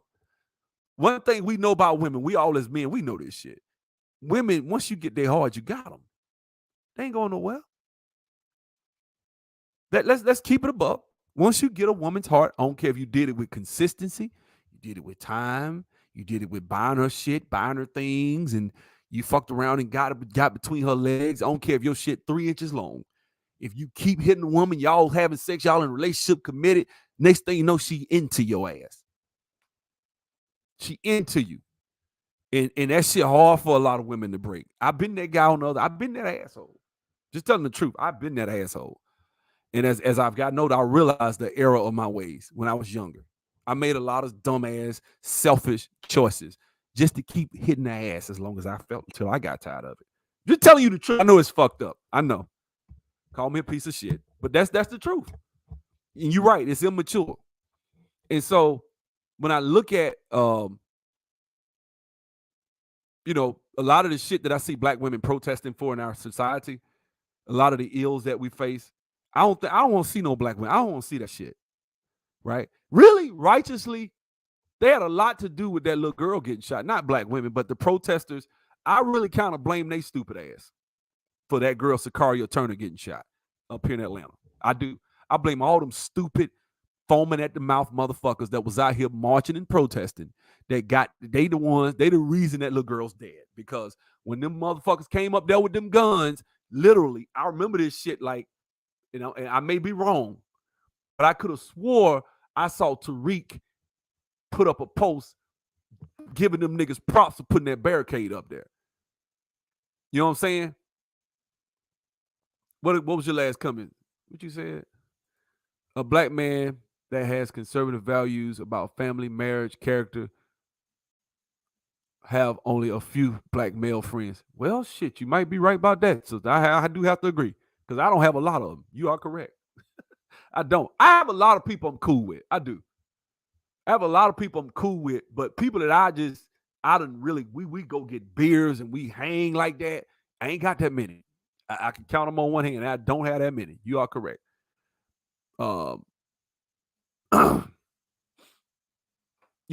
we talk about there's not that many eligible black men, Nick Corey, and we talk about there's not that many eligible black women, it's funny how both sides are saying the same thing. And when I saw your comment, what's up, like, what's up, man? That's the dude just called me. That's my boy. Yeah, that's my homie. Yeah, you on that list, bro. You know what I'm saying? But that's what I'm saying. I don't have many, man. But what I'm saying is, I think the whole thing about, I agree with Tiffany when she was talking about valuing family, valuing life, valuing that shit. I think that's really what we need more of. Me and my boy Life Level was talking about cultural revolution and how we need to change the culture within the black community. You're not going to, I do think black women make a mess when they go out here in these streets and protest, because all the money that you see, all the shit you see going on with the Supreme Court and Kentucky and all the shit, that money from George, so she's linked to George Soros. Well, guess what? A lot of that money he playing with is our fucking money, because we took our ass out there and we protested. People sent $300 million to BLM, and he's using that shit to fuck us over. And now they're trying to make a bill in Florida. What did he call it? The talk to children about your sex life bill, right? Don't talk to children about your sex life bill, right? In Florida, right? That's what they don't talk to toddlers about your sex life bill. That's really what they should call it. They should have literally called it that shit, right? There was a clip. I want y'all to listen to this, man. I want y'all to listen. This is the mess that has been made by the protesting. I'm gonna play it. On it again, and with no negative intent, I'm not trying to take anything out of control, but this is what my definition of grooming is based off of everything I've read up, how other people have described grooming. Grooming is the act of building a relationship, trust, and emotional connection with a child so that you can shape their sexual, gender, political, and racial worldview. Grooming. Building a relationship with a child so that you can shape their sexual, gender, political, and racial worldview. This is what the parental rights bill in Florida is about. It's trying to stop this grooming process that's going on in our schools. Ron DeSantis is at the forefront, and Florida is at the forefront of this fight. They have passed a parental rights law that Disney, a California-based company, has publicly opposed. Disney and its employees have put Ron DeSantis and Florida and this bill in the crosshairs. They called it the Don't Say Gay bill. It has nothing to do with saying the word gay. It's about parents being able to control, object to school systems trying to teach kindergartners through third grade, that's 4, 5, 6, and 7-year-olds, about sexuality and gender. Parents in Florida, and most right-minded parents, they want the right to teach their kids about sexuality and gender. They want to groom them. See, one of the issues you're gonna have with stuff like this, man, is that the parents, although they want to teach their children about sex and gender, they want to reserve that right. They don't want the government, basically having some purple-haired liberal Marxist come in there that believes we came from dirt and monkeys and shit, and that we all are just descendant from apes and shit like that, telling them that your life is meaningless and you're floating on a speck of dust in a almost infinite vacuum, and your life is, you're adjacent to some meaningless star, and you really doesn't matter at the end of the day what you think, because you don't matter. It doesn't matter. Morals don't matter. Power matters, right? This is literally how they talk, right? And my thing is, at the end of the day, I've always been the type of guy that I want to feel like I try to stand on the side of good. I try to, right? I always try to feel that way. But this shit that's coming down the pipe, we have to take responsibility for this shit. Black women, you empowered this shit that they doing. This shit that they doing to fight in Florida right now. Black women, and not just black women, all the Black Lives Matter protesters, this is what you did. This is a direct result of the protest. I know what you're saying. Come on, man. You can't be saying that shit, man. Shit, we ain't had nothing to do with that, man. We just was upset about the cop. And exactly, what did you do? You said, we got to do something. You didn't have strategy. You got emotional. You took your ass out there. You protested. And this is what we got. So Paris Milan, sit your ass down. We don't need you. We don't, like she said, black women need to take off the capes. I agree. Stop protesting. Stop. If some shit happened, let the men fix it. You stay home. Let us as men figure this shit out. And like I said to the brothers, if you're not going to have families, you're not going to create families, you're not going to set your children up for success and invest in your children and stop chasing pussy and worrying about side chicks and really focus on what matters in life, which is being a father and a husband and making sure that you can get out here and make sure your children are smart, make sure your children are smarter than you, sharper than you, and not just smarter, but I mean way smarter. Like that's my goal. I want my boy to do shit I ain't never thought I could have never touched. That's what I want for him. You know what I'm saying? And I want him to have resources when he gets a certain age. You damn right. I know, and we got to stop as men thinking, man, shit, I got it out the mud. He got to get it out the mud. No, that's called dysfunction. Listen to me now. No, it's not. I'm teaching them values. You teaching values, raising them as a kid.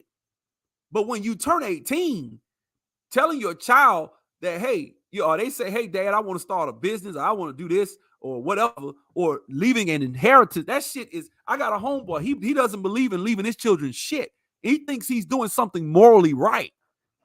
He literally brags on, he ain't leaving them shit. This is my money. You ain't getting shit when I leave. I'm gonna leave this shit to charity. That's what he say. Right? And my thing is when you say some shit like that, bro, it's you know, it's sad because what you're saying is you're gonna send your child out here in life with nothing. And you want them to start from scratch, which is where most of us start from. Right?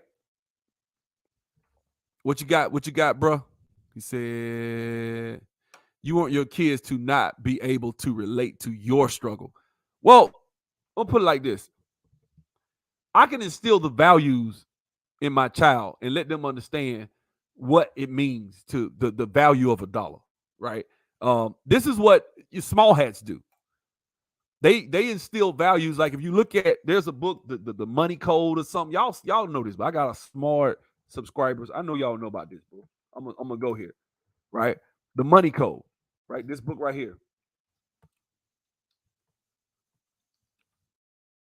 The Money Code. It's a book.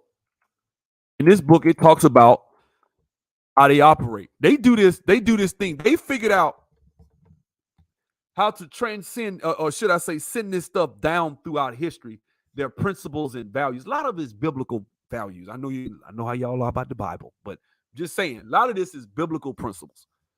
And they teach their kids this stuff so they don't have to worry about certain things because it is a culture now. It's part of their culture to value the dollar and to get to the money because they were the money changers in Europe for thousands of years now. They ran the money. That's what they did. That's where they come from. They understand money, right? But doesn't mean we can't.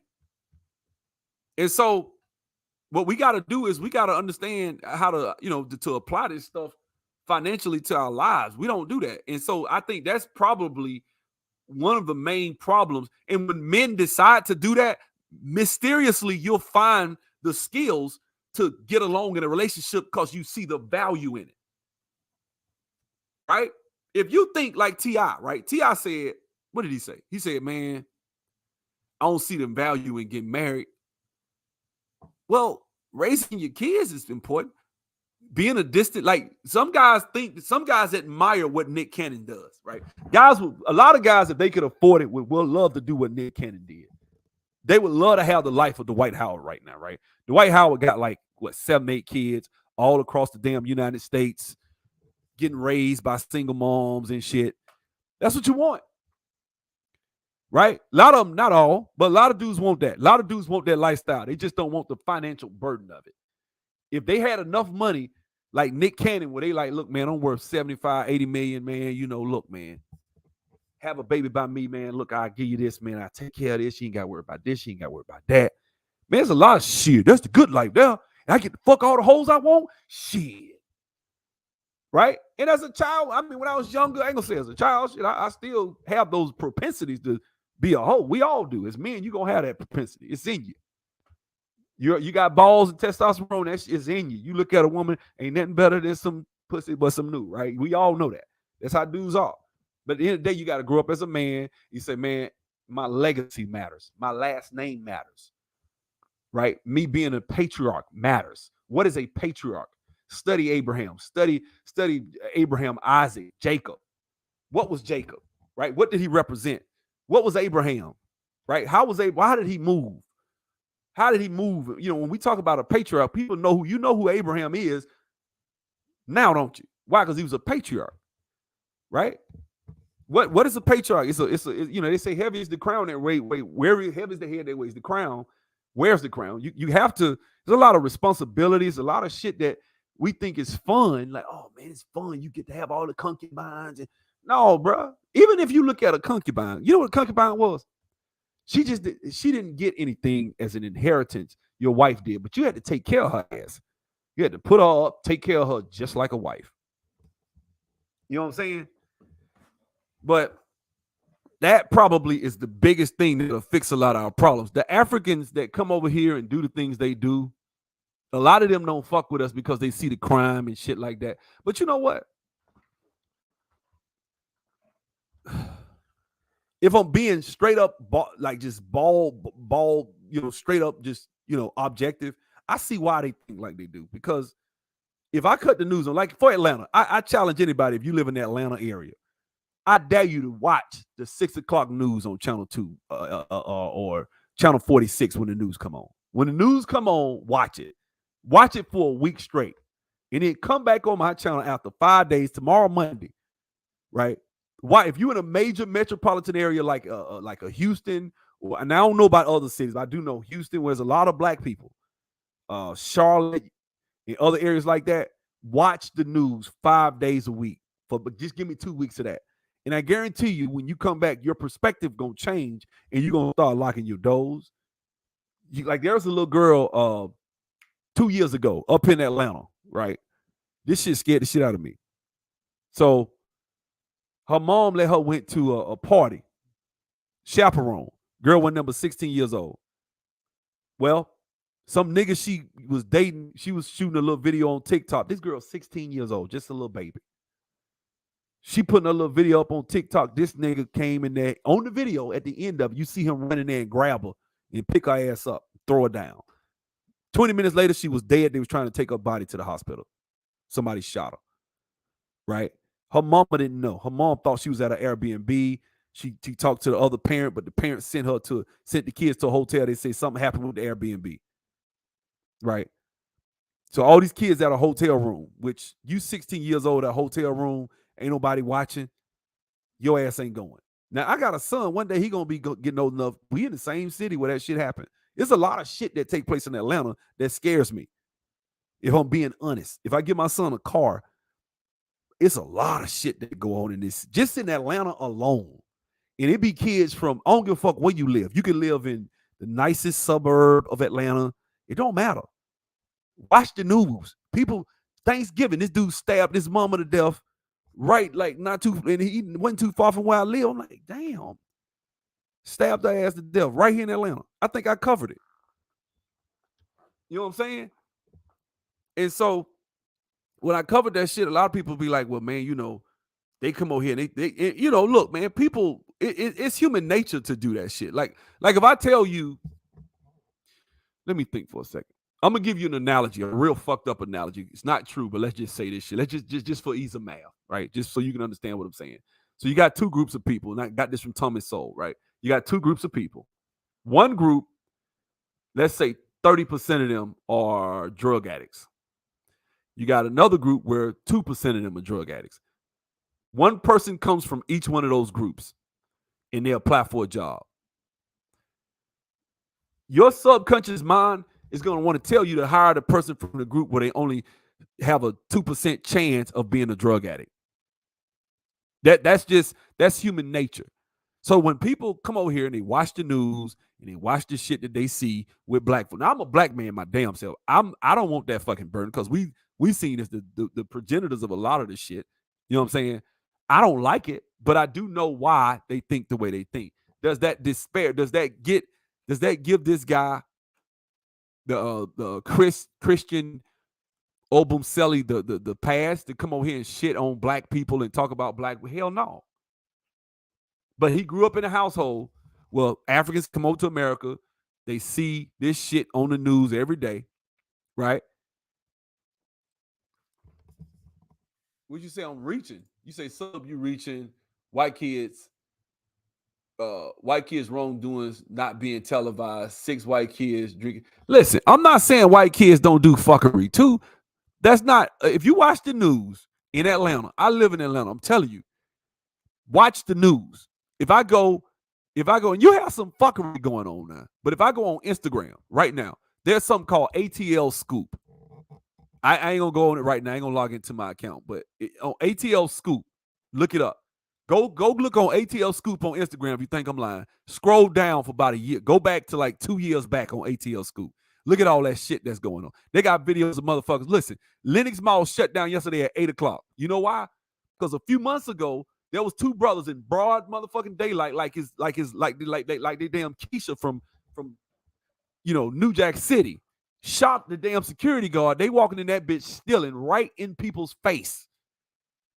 They just bottom line. And motherfuckers, and when the security guard came out there to try to stop him, them niggas just pulled a gun out so nonchalant. Pow, pow, shot his ass right there on camera.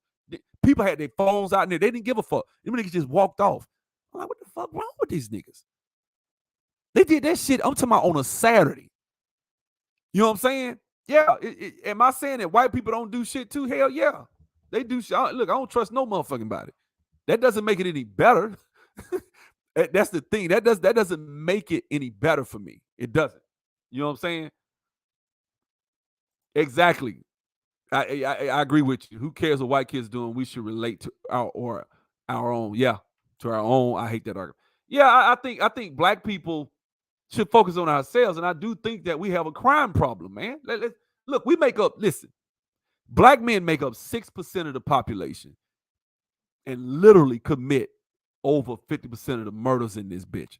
That's black women. Now, black women, they commit a certain percentage too, but it's a small percentage. Most of the black murders that are committed every year, on average, we're looking at about 53, 54% of the murders. So I think in 2020, there was like 19,000 murders. Black people committed like 90, or whatever it was, 90 something. I mean, I don't know how many. I think it was over 10,000 of the murders were black people killed by black people. You know, we make up 6% of the population. 50 some odd percent of the murders, that's a problem, right? If we make up 6% of the population and we commit, I think it was like some like 25% of the robberies or some shit like that, that's a problem. Black men only make up 6%. We're not talking about the whole population. We talking about black men. We really are just only 6% of the population. So we really shouldn't be saying 12. And even if it was 12, that's still double. But that's 400%. But if it's either 100 to 400%. Either way, it's not cool. Right? What causes that? Lack of fathers in homes. That's the number one issue. I believe that the crime in our community is lack of fathers in homes. And I do see, like I said, the Africans that come over here, I agree with y'all. Should Africans, like I said, a lot of them are hardworking, diligent, hardworking people, bro. I can't hate somebody that busts their ass, man. Like, that's like Giannis. Good example. Giannis Antetokounmpo right now. Giannis is busting everybody's ass in the NBA right now, right? They hate his ass. The media don't like him. They don't want to get him in the props. They talk shit. Stephen A. Smith. I don't think it's because he's from overseas per se, because Embiid ain't, it's the market that he plays in. But part of it is the fact that a lot of these people from overseas are just hardworking. Giannis don't want to stack his team. Giannis just like, fuck it, man. I'm just going to play ball and sit on that. I'm going to work hard. I'm just going to keep working. Man, that dude started off averaging like 9 points. Now he a beast. He a straight up monster. You know what I'm saying? And I'm looking at this dude like, man, this dude just worked hard. You got to respect that. You have got, like, I couldn't stand Kobe when he first got to the league because I was that much of a Jordan fan. I was young and shit. You know when I became a Kobe fan? When Shaq left. When Shaq left, I became a fan of Kobe because I paid attention. I investigated, or should I say I studied, what did he do? Kobe came to America. Kobe was at the Lakers. Shaq left, and it was when they had the All-Star game in Atlanta. It was when they had the Welcome to Atlanta thing. They had the All-Star game here in Atlanta. And it was just a lot of shit that I found out. I was going on the internet around that time. And I remember I went to a Lakers game one time with my homeboys. This was when I was doing real estate. And we came up here to Atlanta, man. We went to Justin's after the game, and Lamar Odom was there, and Smush Parker, They beat the Atlanta Hawks. This is when Joe Johnson was still playing here. And I remember people was walking up to our table was sitting like literally, we could literally talk to Lamar Odom. He was sitting right behind us. But he literally was sitting up on a high stool and we was sitting on a table, so we was sitting down low. So I can look up to my left and he was sitting right there. I could look him right in the face. And people come up to him, "What's up, man? What's up?" And then we're talking to him and he said one thing. They said, "Man, what Kobe at?" Because everybody want to see Kobe, right? He was like, "You know what, man? Kobe don't come out, man. He up in the room watching film, man. He getting ready for the next game." I was like, damn. And they wasn't shit that year. You know what I'm saying? Kobe was like, this is the game he did that 360 win. Like, he did a 360 on at the beginning of the first quarter. I missed it because I was trying to get some damn popcorn or some shit. And I come to my seat. Everybody went crazy. And they showed that shit on the screen.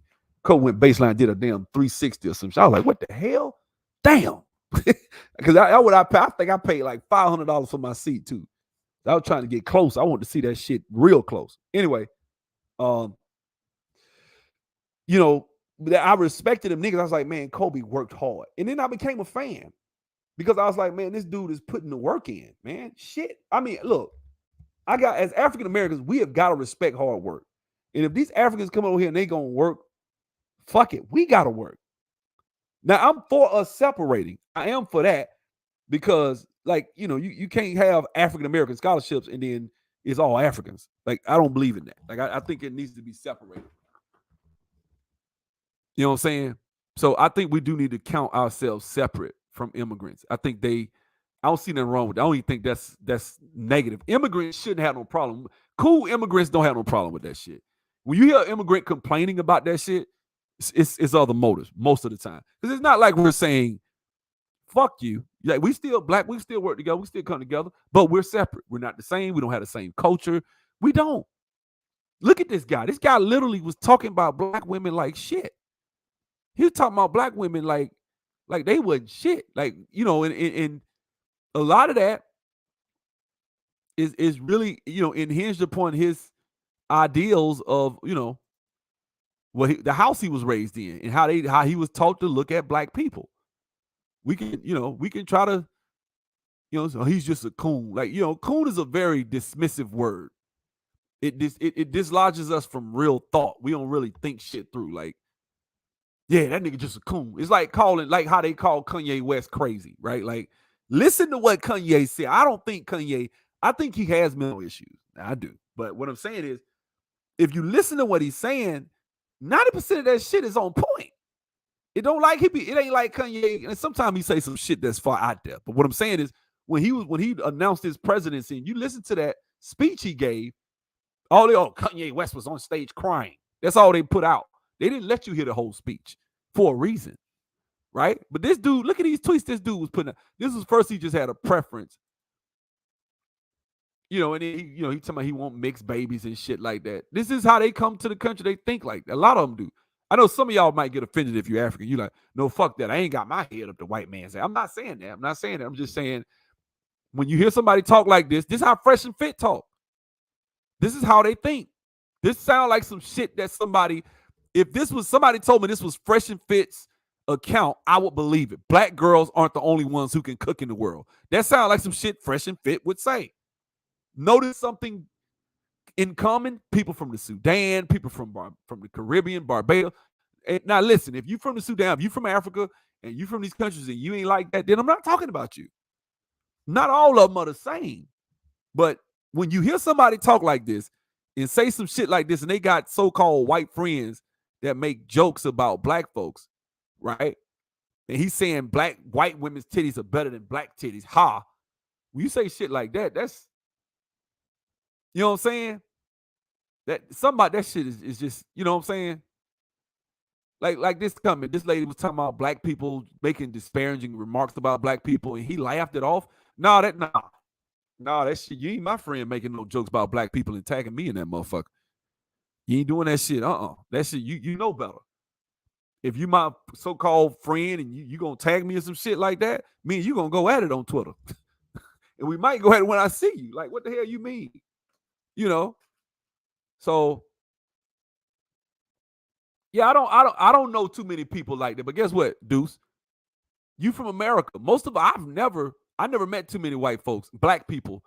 I met a few. I ain't gonna lie like that. I done met a couple of black people that are like Carlton, like that think like this. They have white folks talking about black people in a disparaging manner, and they laugh it off and they think that shit funny. I've seen it. I've seen some racist people do something with a friend of mine, went to Tuskegee, but he ultra Democrat, super Democrat. And they say some shit, and I kind of poised it. This was years ago. And I poised it in a way to pit the LGBT movement against the black movement. And they got real racist. They were some liberals. They went to Harvard. I say, bro, I tagged her. I said, man, what's up with these people you got up in your damn comment section? You tagging, they your friends, but they racist than a motherfucker. I said it. You know. And it is what it is. I don't really go around trying to be the racist police. I don't give a fuck. Live your life. You can hate niggas. Hey, fuck it. As long as you leave me alone. Don't fuck with me. I ain't gonna fuck with you. You don't want my child intermingling with yours? Cool. I don't want mine intermingling with yours. And we get along. And never the two should be. I'm cool with that shit. You know what I'm saying? I don't necessarily need, you know, I don't idolize white women like that. A lot of brothers in this space do though. And that's why I think a lot of brothers aren't talking about this subject. I'm just gonna go ahead and tell the truth. A lot of brothers don't want to talk about this because this is a blotch against white women. Now, if this was a black woman that stabbed a black man to death, oh my God. There would have been 10-hour hangouts with brothers going probably 4-5 days straight hangouts of brothers just cussing black women out. This is why you need to divest and lead a black woman, leave Blackistan, black women this, black women, black women, black women. But it's a blonde-haired, blue-eyed white girl. Oh, my God. Well, she a freak. She don't count, right? Oh, okay. Okay. These the same type of women that Fresh and Fit fuck with. They fuck with them Instagram type. That's who they have on the show. These the same type of women. Same exact. That could have been their ass got stabbed. The brother got stabbed in his shoulder. So I'm going to tell you what probably happened. She stabbed his ass in the shoulder. And you got a major artery going up to your arm from your shoulder, through your shoulder. And he bled out fast. His ass probably had like 3-4 minutes, not even that long, to get to the hospital, probably try to do something with his arm and try to to stop the bleeding. And he thought he could probably handle that shit because he's tough or whatever. And that shit bled, especially if you're in the middle of an argument, your blood pressure up, your shit pumping all fast, and you get stabbed. That shit come out so fast. That shit come out fast as hell. I remember one day I went to get a shot. Well, they took some blood from me up there at Nuberty, where I go, right, to get TRT. And I was mad about something. And I went in there, and bro, and I knew my heart was beating fast, but bro, they took that blood. I'm talking about that lady punctured it. Blood shot up in that damn thing so fast, shit started running all out on the ground. My blood pressure was up.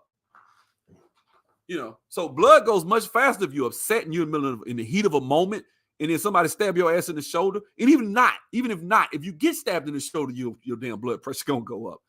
Unless you losing a lot of blood, it's gonna go down because you're losing blood. But you know, I do think that there's been a lack of attention to this from a perspective of black men in this space, because we keep a one narrative going that the black woman is evil, and you know, the white woman can do no wrong. Now, they don't say that. My thing is, I'm saying, look, be with whoever you're going to be with. White, black, Asian, Indian, whatever. Don't put nobody on no pedestal. Like I said, I played ball. I've been overseas. I've been to Africa. I've been all over the world. I've seen selfishness everywhere. I see women that will make a fool out of your ass in Africa. I seen women that'll make a fool out of your ass in Brazil. I seen women that'll make a fool out of your ass in the Dominican Republic. I seen women that'll make a fool out of your ass in the Cayman Islands. I've been everywhere. I'm telling you, women ain't shit. Everybody is a person, man. Treat everybody as an individual. And if you have that attitude in the foreign country, you have it here. Guess what? You might meet somebody here, because guess what? Like I always say it, going into other cultures involves learning those cultures. We as black people want to go and want to just be ourselves, and want to go and try to treat shit from the same way we have our mindset over here, and shit don't go like that. You know what I'm saying? She stabbed him because he was supposed to sell us some money. Her ass a millionaire. So, but it don't matter why she stabbed him. What matters is this is the type of woman that brothers actually kind of cape for when they defended, because those brothers that made that Fresh and Fit come in about black women and you can keep the boomquishas, that shit, remember that? Well, just because you said, because he basically said light-skinned women I might do, but you can keep the boomquishas. I don't dabble in the boomquishas. So light skin means you got class, right? That's what it means, right? Light skin means you got class. Let's see if that means you got class. Let's see. Let's go to this chick. Light skin.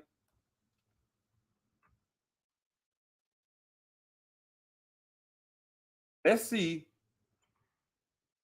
if that really means what it means, right? So let's see. I know that we're here under real stressful circumstances for you. So just for you know, this is Tasha K. She interviewing this girl. This girl said that this dude she was dating, come to find out, They saying the shit was a lie. But the little boy said that the dude took some screws and put him in his booty hole like a little 5-year-old kid. Some real evil shit, man. Evil, twisted, demented shit, right? And Fresh and Fit said, I don't fuck with the Boomquishas. I might deal with light skin, as if there's more class. He tried to say it was about class because he said Boomquisha, right? He said it was about class, but then he turned around and said, but I might deal with light skin. So somehow a classy woman is a light skinned woman, right? So here we go. And I appreciate you even accepting. Look at her. Crazy than a motherfucker. Our offer for you to sit here. I watched this shit. This chick is psycho. This chick is psycho. You hear me? Crazy. I told you that I would be neutral based on the comment that I made when you first came out, which was that the screw story sounded way too far-fetched. It happened to my son. There is no if and buts about anything happening to my son at all. So the nightmares that my son was having, this is on record because he's a therapist, is of a brown-skinned bald guy busting in his room to kill him with a knife. You got on the internet. I never got on the internet and said I lied. I never lied about nothing. That's not what I said. See, and I watched this interview. That's how she is. She would just fly off the handle. This is the type of woman you run from, right? Crazy. But guess what? If you follow her on Instagram, she got some real nice pictures. This is the type of chick that Fresh and Fit and them say they might fuck with. It's just you ain't ran into the right one. That's all that shit is. You know what I'm saying? I'd have had some women hit me before I'd have been hit by a woman. You know what I'm saying? I'd have had two women. Two women hit me, put their hands on me. Seriously put their hands on me. I don't, and me, I always grab their. You just finna sit there and beat the shit out of me. I'm gonna grab man. Hold the fuck up. Like, I'm gonna grab your ass. They gonna just let you, you know what I'm saying, do no shit like that. But that's the type of shit I'm talking about. So this dude making his comment. Guys, I'm gonna be honest with you. People are people, man. You can meet a cool ass black chick. I went to HBCU. Living Life was there with me, right? He was there. Me and him was at Tuskegee together, right? And it was a bunch of cool ass chicks on that campus that would have made great wives, and it was cool. My lady is a HBCU. I don't look at shit like that. I don't. And so I don't think that we need to categorize whole groups of people with certain ideologies. I think a lot of times people don't know how to date. We don't know how to choose mates. We don't know how to do. Well, I know y'all really don't like Tasha K. I fuck with Tasha K. I don't give a damn what y'all say. I don't fuck with Cardi B. I don't fuck with a woman telling our little girls to sell pussy. So fuck her. That's how I feel. Fuck Cardi B. Everybody mad at her and took. Not everybody, because she still got millions. She back up to 1 million. So she said that shit. She said, I'm gonna get all my subscribers back. And I'd be damned if she didn't. But I don't have a problem with Tasha K. I don't. Because the whole shit about her selling coochie, I mean, do we really think that she didn't sell coochie? I mean, I do. Now, the part about the herpes and shit like that, it is what it is, man. I know that shit ain't true either, man. She just lied. Everybody got a problem with that gossip shit. I think, like I said, I made a video about that shit. I fuck with her because at the end of the day, I feel like you need an immune system on these motherfuckers. Her, that damn Meg Thee Stallion, all these girls out here talking about hot girl summer, making songs about eating coochie, about selling pussy. No. Fuck them. I'd rather there be somebody on their ass. They need it. You need to stain them motherfuckers up. That's how I feel about it. Hey, I know y'all, none of y'all gonna agree with me. Don't nobody like Tasha K, whatever. Right? I'm saying she's needed. You need people like that. You need that. How else did we know about Derrick Jackson? Right? If it wasn't for Tasha K, Derrick Jackson would still be Derrick Jackson. He took a hit because of Tasha K. Now y'all see it, and y'all loved when she did that shit. People are hypocrites. Because the same people that say they don't like Tasha K, if she was the bus, I don't know, Kevin Samuels, oh shit, y'all will be up that bitch with some popcorn. Oh shit, let me get my popcorn. Damn, y'all gonna watch that bitch blow by blow. You know you would. You know what I'm saying? If she was to light up Kevin Samuels or light up somebody else. So yeah, I don't have no problem with that shit, man. But you do need people like that as a balance to the evil and the fuckery that of women that will make sons talking about some wet ass pussy. That if you make a song like that, you the enemy. And it ain't just songs. I mean, she literally goes on her live and tells girls how to game up a man and get money out of him. Like she talks about, I saw a video. Bitch, if you really doing it right, he'll buy you a business, bitch. And that's when you really see you got to know how to work that thing. That's how she talking. Right? So that's how I feel about it. You know what I'm saying? So yeah, people don't like Tasha K, but we will watch her shit. Like I said, you ain't gotta like her. I like her. Fuck it. I like her. Shit. I'm not a hypocrite. I'm not saying everybody that's saying they don't like her is a hypocrite, but I'm just saying I'm not a hypocrite. I'm not gonna be up here. If I have to put some shit out next week, you better believe I'm gonna be on that motherfucker. Like, what you got, Tasha? Fuckery Friday, damn it. What you got? Run it. Right? She put that shit out about Will, that video that's going viral. She put that shit out 2-3 years ago. You know what I'm saying? She put that shit out 3 years ago about that damn viral. He's get that camera on my face. That video there. Man, Tasha been on that shit. Tasha was talking about why they got divorced, allegedly, the first wife, and why they got a divorce. Right? And this is really karma, if you ask me, from the shit he did to his first wife. But where you think I get all that shit from? Tasha. But he pay her ass. He pay that first wife. He pays her to keep her mouth shut. There's a lot of shit. If she ever write a tell-all, that first wife, oh yeah, she know about all that shit. You know what I'm saying? So he pays her ass. Really, I think that's why he ain't divorced Jada yet. Because if he divorced Jada like, you do what I do, a tell-all, and I tell intimate details about the night that the executives bent you over the couch and da-da-da. Oh yeah. Oh yeah. Because don't believe for 1 second Will Smith, now this is alleged, but I'm just saying, I don't believe for 1 second Will Smith, and he, somebody ain't took him on through that. Don't believe that. That's just me. I don't think you get that high up in Hollywood. I know I'm a conspiracy theorist with the 10-4 Koofy, whatever, but I just don't believe you get that high up in the game like that. Nah. You ain't did nothing. Shit, they done did something.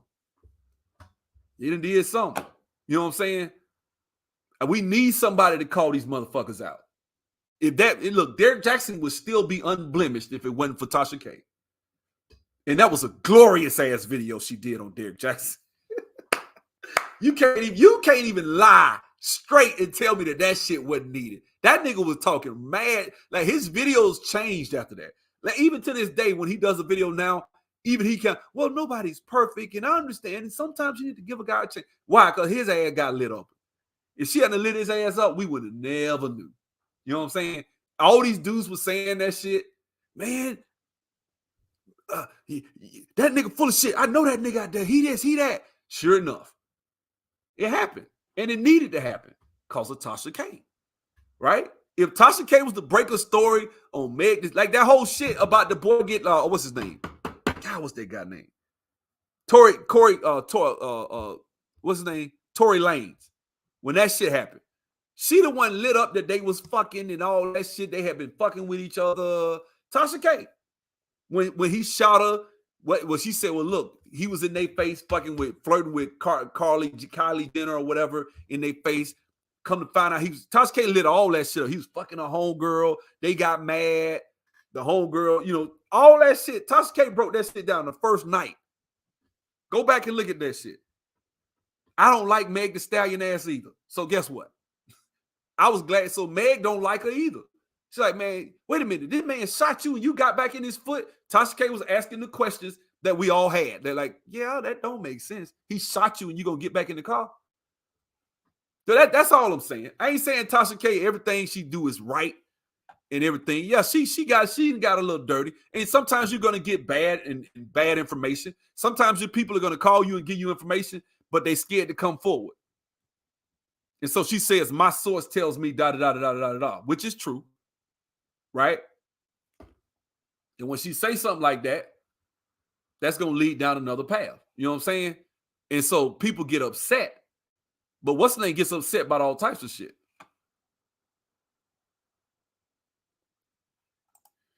If Meg was that mad, she would have shot Tory. Well, that's the thing. I'm thinking, what the hell really happened? We don't know. They say his damn DNA went nowhere on the gun. So who shot who? What is this? What happened? We still don't know. See what I'm saying? We here 2-3 years later. Don't nobody know that. Everybody turned on Tory Lanez. He a piece of shit. He a simp. He this, he that. They dogged that man out. Come to find his damn DNA wasn't on the gun. We don't know what the fuck happened. But she going live playing the victim. Tasha K broke that shit down. When she did the damn with the baseball dude, she signed the contract. She broke that shit down about Jay-Z. And I'm telling you, you need people like that.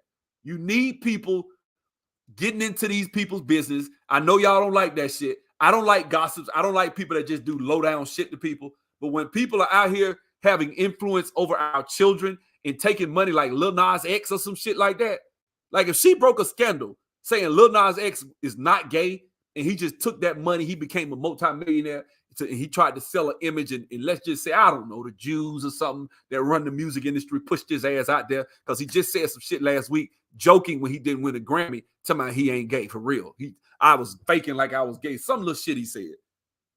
And I can believe him. I'm like, yeah, that shit, I can believe that shit. So if she break that shit and come to find out that shit true, good.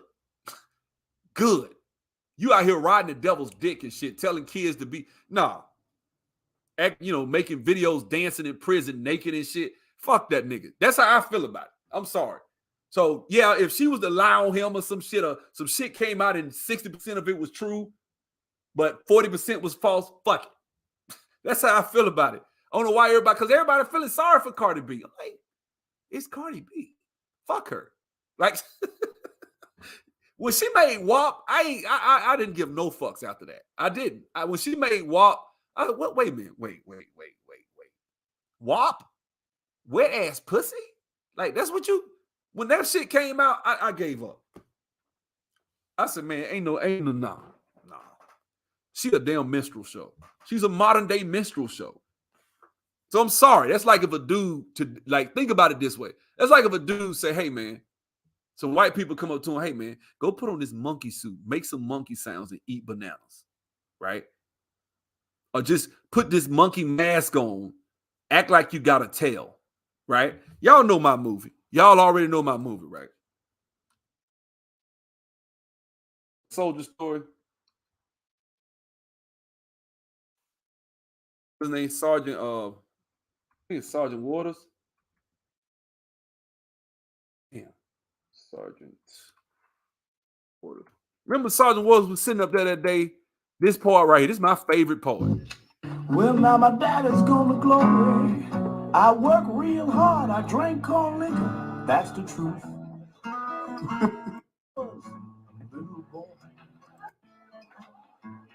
But colored folks ain't supposed to have so much sense.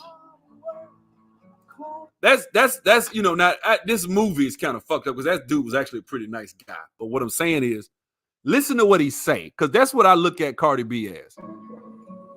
This is what she is. Watch what he say. You know, to damage one ignorant. How would I like it if I were famous? If I'm famous for what though? It depends on what I'm famous for. Some of that shit go with the territory. If you famous in private life about your wife and kid, that's what she does. Well, she specifically says she don't do shit about people's kids. She's specific. So I can tell you probably don't watch her shit. She specifically said I don't talk about people's kids. But let's say, for example, if a dude cheating or doing something, that's what people do. You cheating, this shit get out. It ain't just Tasha K. That's just par for the course. If Barack Obama was cheating and this shit got out, okay. That's what happened with Bill Clinton. That's what happens. A Negro can do. Listen to what he said. You messed it up. Let me show you. Watch this. Damage one ignorant Negro. Do you know that? You know the damage one ignorant Negro can do. We were in France in the First War. We'd won decorations. But the white boys had told all them French gals that we had tails. Then they found this ignorant colored soldier. Ignorant black soldier. Now, this is what I'm talking about Cardi B and all these celebrities. Watch this. Paid him to tie a tail to his ass and run around half naked making monkey sounds. Put him on a big round table in the Cafe Napoleon. Put a reed in his hand, crown on his head, blanket on his shoulders, and made him eat bananas in front of all them Frenchies. Oh, the white boys danced that night. Passed out leaflets with that boy's picture on it. Called him Moonshine, King of the Monkeys. And when we slit his throat, you know that fool asked us what he had done wrong. See, that's me. That's how I feel about it. We need an immune system. Like, that's an immune system right there. You know, when we slit that nigga throat, he ain't know why. Like, he act like he was shocked when we slit his motherfucking throat. He knew that shit was coming. You gonna put on a monkey suit? We gonna get your ass, nigga. That's guess what? They made an example back then. See, niggas knew better. You knew better. You do some shit like that. Oh, all right, we gonna catch you. We gonna catch your ass, nigga. Some shit, like, I'm sorry. Like, and I'm not saying that we should all have this attitude, because motherfuckers will feel that way about me. Like, oh, nigga, you preach self-hate. Why? Because I'm talking about black on black crime or some shit, or, you know, talking about I'll doing 30 minutes of homework per night on shit on average black people do. You talk about that shit, they call that cooning, right? So you shouldn't have that attitude. But when you do some shit like that, well, you out here talking about telling little girls to sell pussy. Oh yeah. It should be, you know, when we caught our ass at the club and beat the shit out of our ass, you know, she act like she didn't know why we was gonna do it. Like, that's what it should be. You should be scared to do fuck shit like that. Lil Nas X should be scared to show his face. But what is it? T.I. and all the rappers is co-signing Lil Nas X. Everybody. They scared to tell the truth. Wait a minute, dog. Wait a minute. Wait, dog. Wait. You in a video riding the devil's dick? Oh, we gonna catch this nigga. That's what it need to be. That's what it need to be, but it ain't, is it? It ain't. And then you wonder why 1 in 5 of our kids in the Generation Z right now claim to be LGBT. You wonder why. This is why. We ain't got no immune system. So you damn right. I'm pulling for Tasha K. I want her to keep exposing these fucking celebrities. If you gonna take money from the small hats and come into our community and push that bullshit, which is what a lot of these people do. Fuck, man, everybody, taking up for Cardi B ass. I ain't like that shit. It's still not right. Objectively speaking, it's not fair. Neither is WAP. Neither is wet ass pussy. Neither is telling little girls know the words to that shit. Y'all know that? It's videos all over the place of little girls twerking and dancing to that shit. Don't know what they talking about. You got girls in elementary school now singing songs about licking booty holes and shit. They talking about eating groceries. Some shit we did. Like, let me listen to me. I'm right hand to God. I'm telling y'all gospel truth. I didn't know. Somebody told me about eating groceries in high school. I didn't know what the fuck they was talking about. If somebody had came to me in 1994 and said, "Hey, so and so eating groceries," huh? What's that? That's what I'd have said. If somebody had came to me and talked about eating coochie in 1994, and they'd have asked me, I'd have confidently, hell no, that shit nasty as hell. That's what I thought. I'm talking about 12th grade. This is how we thought. In 1994, that's how you eat coochie. Ugh, that shit nasty.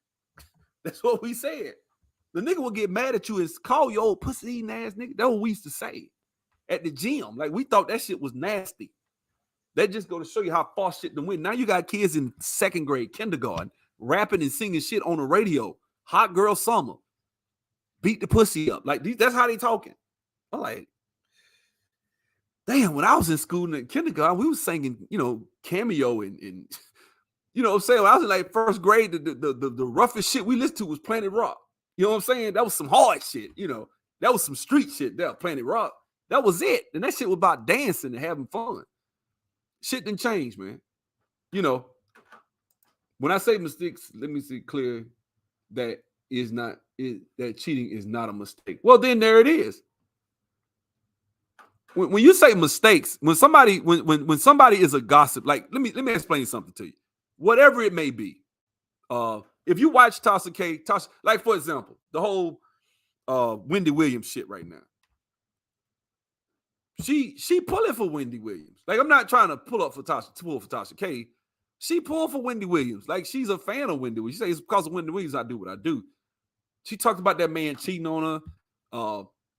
The whole video with what's his face? The guy from Jagged Edge. One of the twins has a daughter that's overweight, right? And so the daughter went and said he was a deadbeat dad. Came on Tasha K shit. He said she's a deadbeat. He's a deadbeat. He wouldn't help me get in the music industry and the mom and all that shit.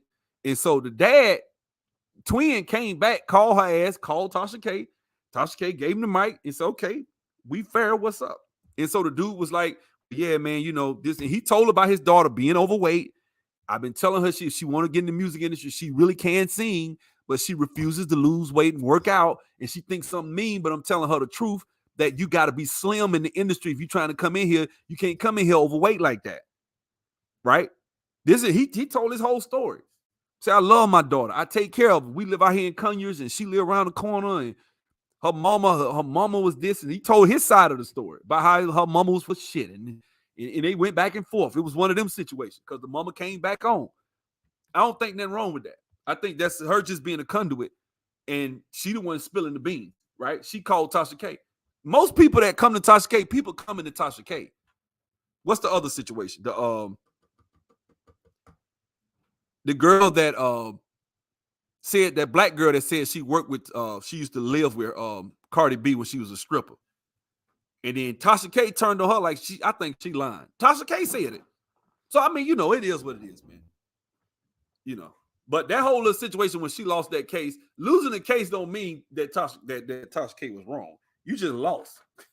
This is court we talking about. Like, people don't know that shit. People think, well, that means Cardi B was right in everything she said. No, I don't. It just means she lost the case. Now, does that mean that, you know, anything? It doesn't mean anything. When you're fighting, because when you're fighting her, when you're fighting Cardi B, you're fighting Atlantic Records. That's their artist. You think it would be good if she lose a case and have to come off millions of dollars? It might tarnish her image. They've invested millions of dollars to push her out to our children. They done sold millions of singles off wet ass pussy, and she got all this shit going on right now. She got a new album they trying to push and all that shit. You think they finna let her lose a case? Hell no. It's just like when Tupac got out of Interscope. They say they didn't get the money, but they say Suge didn't get that money. It really was Interscope. I don't know, but with Tupac, they got that's an investment. She is an investment for these companies. So, you know, but sometimes I wonder, you say sexual deviance is what they are, but sometimes I wonder where is the line when it comes to sexual deviance, because at one point, sucking D was considered sexual deviant. Well, yeah, sexually deviancy is sexual deviancy to me, if I had to really be honest with you, is something that we've kind of been socially engineered, right? At one point, you couldn't open up a Victoria's Secret. That would be porn. Victoria's Secret would have been considered porn 100 years ago. Go back and look at those women wearing those pantalones, which is like panties that come down to the knees. You know, y'all know what I'm talking about. And they wear them under their dresses. Just to see a woman's calf muscle was sexual. So we've come the pendulum has swung way past, you know, sexual liberation, which is why I'm not a feminist. I can't stand that bullshit.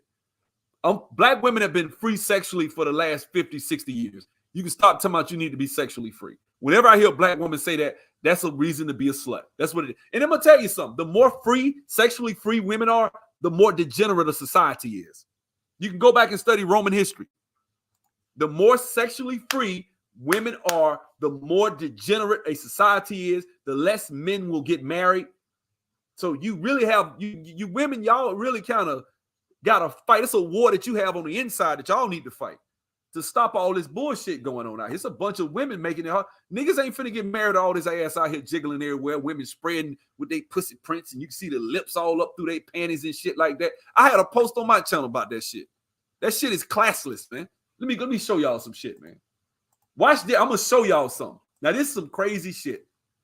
Since you want to talk about it. This shit crazy. Watch this. So right here, right? I'm gonna read you what I said. I said if men are co-signing women, making men lust after them on social media, we are lost. Titus Unlimited told the truth on this one. It is a shame he was the only one speaking about the over sexualization of social media. Watch this shit right here. Watch this. Watch the beginning of it. Watch what these women said. Start the show. Titus is going to come on. So we have difficulties right now, but we're going to start without him. Hopefully he comes on. Welcome, everybody. Welcome to the Black Fitness Show, Fitness Talk. I'm your host, Kevin. Watch this. Watch what these women say. Watch this. What do you mean by that? Tell me what you mean by that. I mean, because I had my fair share of some negative comments, oh, you posting this now, la la. I've even had guys like say things like, "You wearing shorts in the gym now?" Yeah, because I got the gains. The topic, I was like, first of all, the limits that have been placed on women since the beginning of time, is getting on my nerves. Okay, and so when we, all four of us and many of the people who follow your platform, Kevin, come here for motivation, and they come here. I mean, if you want to ask that question, then go ahead and you know exactly what I'm asking. I mean, damn, I shared the wrong damn screen. I'll be damned. We do it again. Sorry. Share screen. What I'm saying is if you got to ask a question like that, what is sexual deviancy? You know damn well what sexual deviancy is. Traditional sex between a man and a woman. Whatever you do in the bedroom, that's your business. I'm not saying there's something wrong with wet ass. It ain't a damn thing wrong with wet ass pussy. Trust me, it ain't. Right? I love it. But what I'm saying is when you're talking about in this space and what is outside of the bedroom and what is exposed to children, what would be considered normal in normal airways now, when kids have access to cell phones and they can watch YouTube and shit like that. Yeah. Some shit needs to be classy. Like a lot of shit need to be taken off YouTube. I agree. WAP should never have been released, ever. That song is too explicit.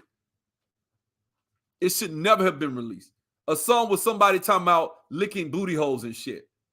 Gotta eat the booty like gross. Remember that shit? Supposed to be that shit. What the fuck? This chick said that shit. I said, oh no. That's what I'm talking about. You got kids was singing that song, man. And we go to the gym and we do our things because we want to feel and look good.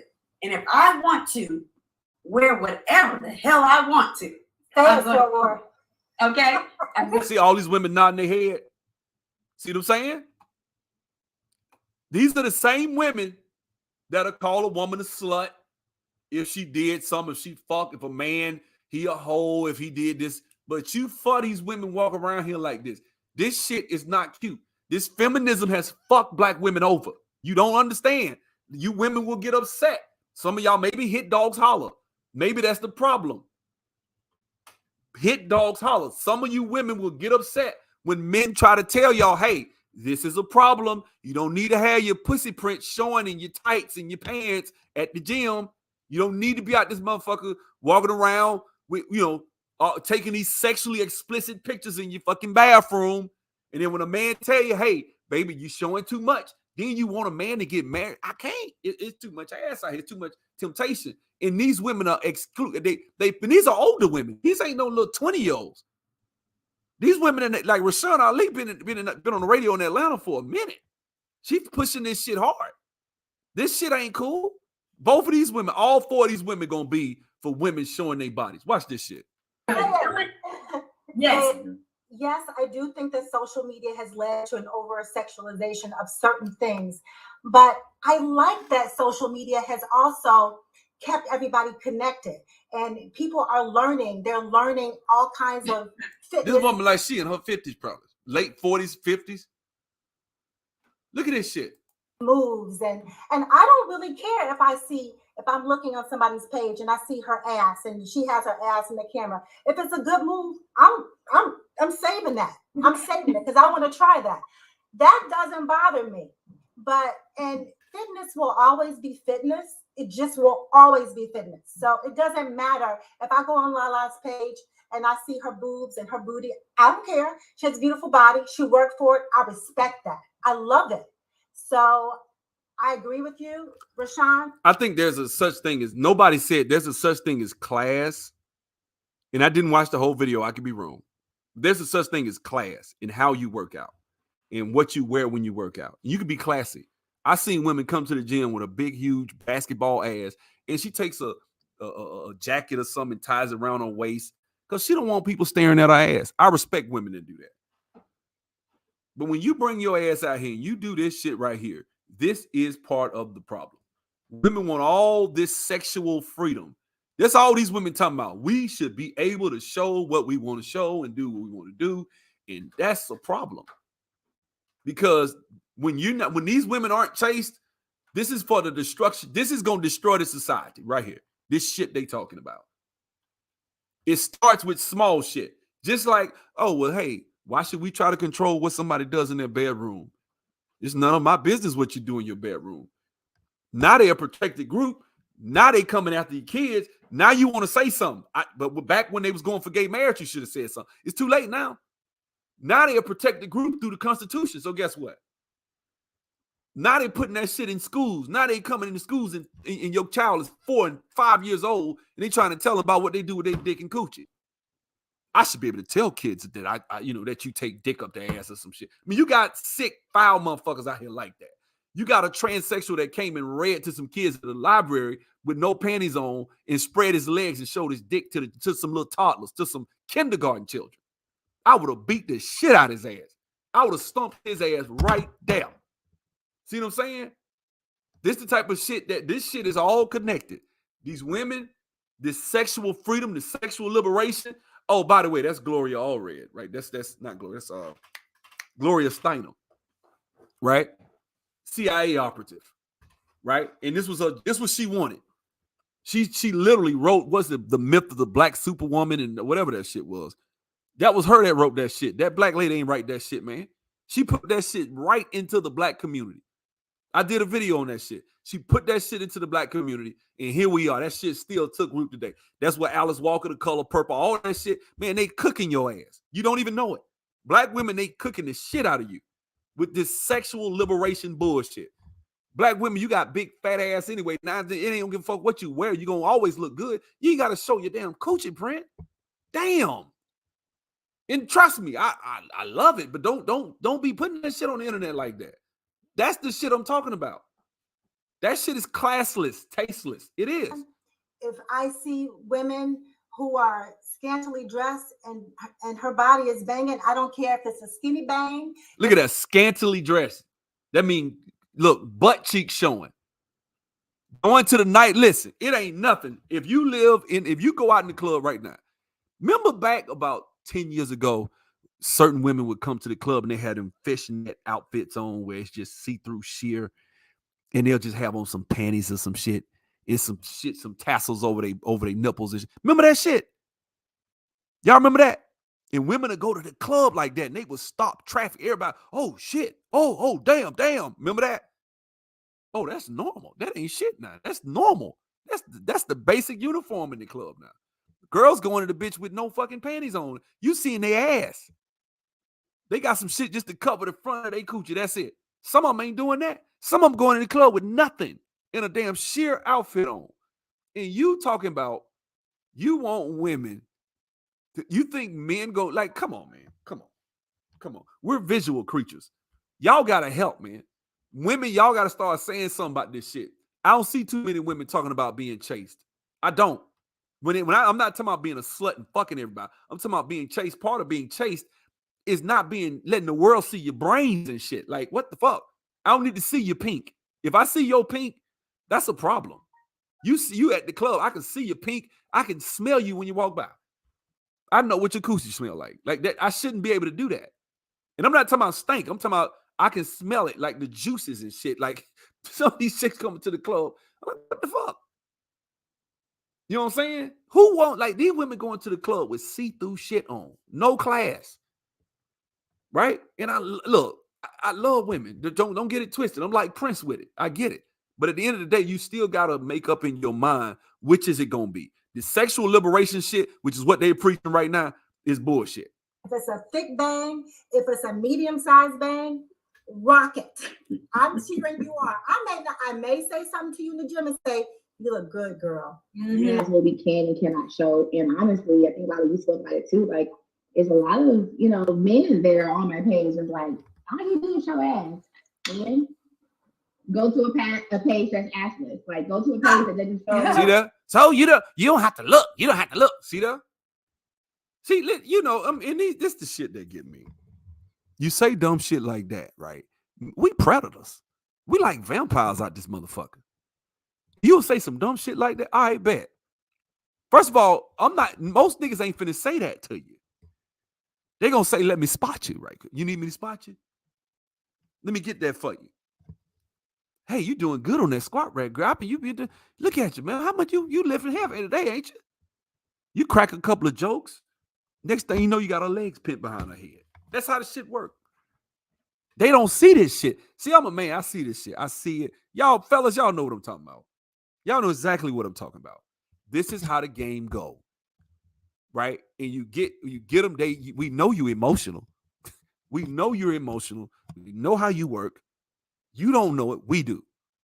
Or you know it, but you can't control that shit. Now, I ain't saying you're going to fuck every nigga that want to fuck. What I'm saying is the sexual liberation shit has done nothing but damage black women. Now, what you got? What you got?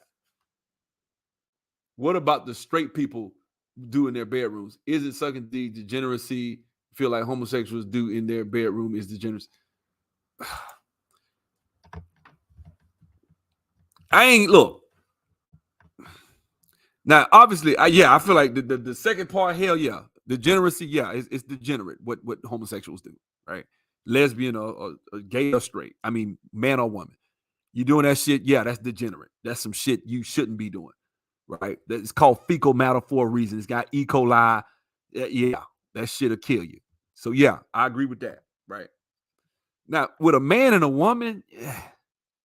Now, am I saying, like I said, I don't do that. Like, I don't do the grocery thing. That ain't my thing. Some people do it. I don't. But like I said, if you're a man and you taking dick, you shouldn't even be able to hold your motherfucking head up and look a man in the face. That's how I feel it. That's where I'm from, right? You ain't no real nigga. You done took some dick. That's me. I'm an old school nigga. You know what I'm saying? I'm old school. You took dick, you ain't no man. You know what I'm saying? Unless a nigga beat the shit out you and raped you. If you want it, oh my God. Nigga, don't say nothing to me. I don't even want to shake your hand. That's how I feel about it. That's not hate. Call it homophobic, call it whatever. That's my opinion. I have a right to feel that way. Right? Some shit I just think is disgusting. That's just me. Now, am I saying that? And I know, oh man, you hate people. No, I don't hate them. I know a bunch of people like that. Shit, my mom fix hell. I grew up in this shop around a bunch of that shit. I used to go to the Brother house shows. I saw it all growing up. I know a bunch of them growing. I see them. Hey, what's up? I know them. I speak. It ain't nothing personal. But if you really want to know my opinion, I think it's foul. That's just how I feel about it. You know what I'm saying? And I'm not alone. I know a lot of the guys out there feeling me on this shit. They probably just won't say it. They just won't say it because you're afraid to say it. You know what I'm saying? I ain't gonna say afraid like I'm better than y'all, braver. What I'm saying is, in society, we can't say that because a lot of times when you say something like that, oh my God, he's homophobic. And I'm not homophobic. I don't have no problem. I got gay friends, people. Ain't that right what they say? I'm not racist. I got black friends, right? Real shit, man. But, I'm an old school dude. So for me, I know when I was young or when the way I was raised, see, that's the problem, the way you were raised. Well, technically, if we really just looking at it from a frame of reference, sexually, the fact that you can't produce from that shit tells you it's degenerate. Just that's the first thing, right? You can't reproduce from it. Also, if you look at it, like, not only can you not produce from it, but the fact that if a man were to say, hey, this is who I am, this is why I only believe in that lie, telling people, man, be who you really are. That's not who you are. That's a lie.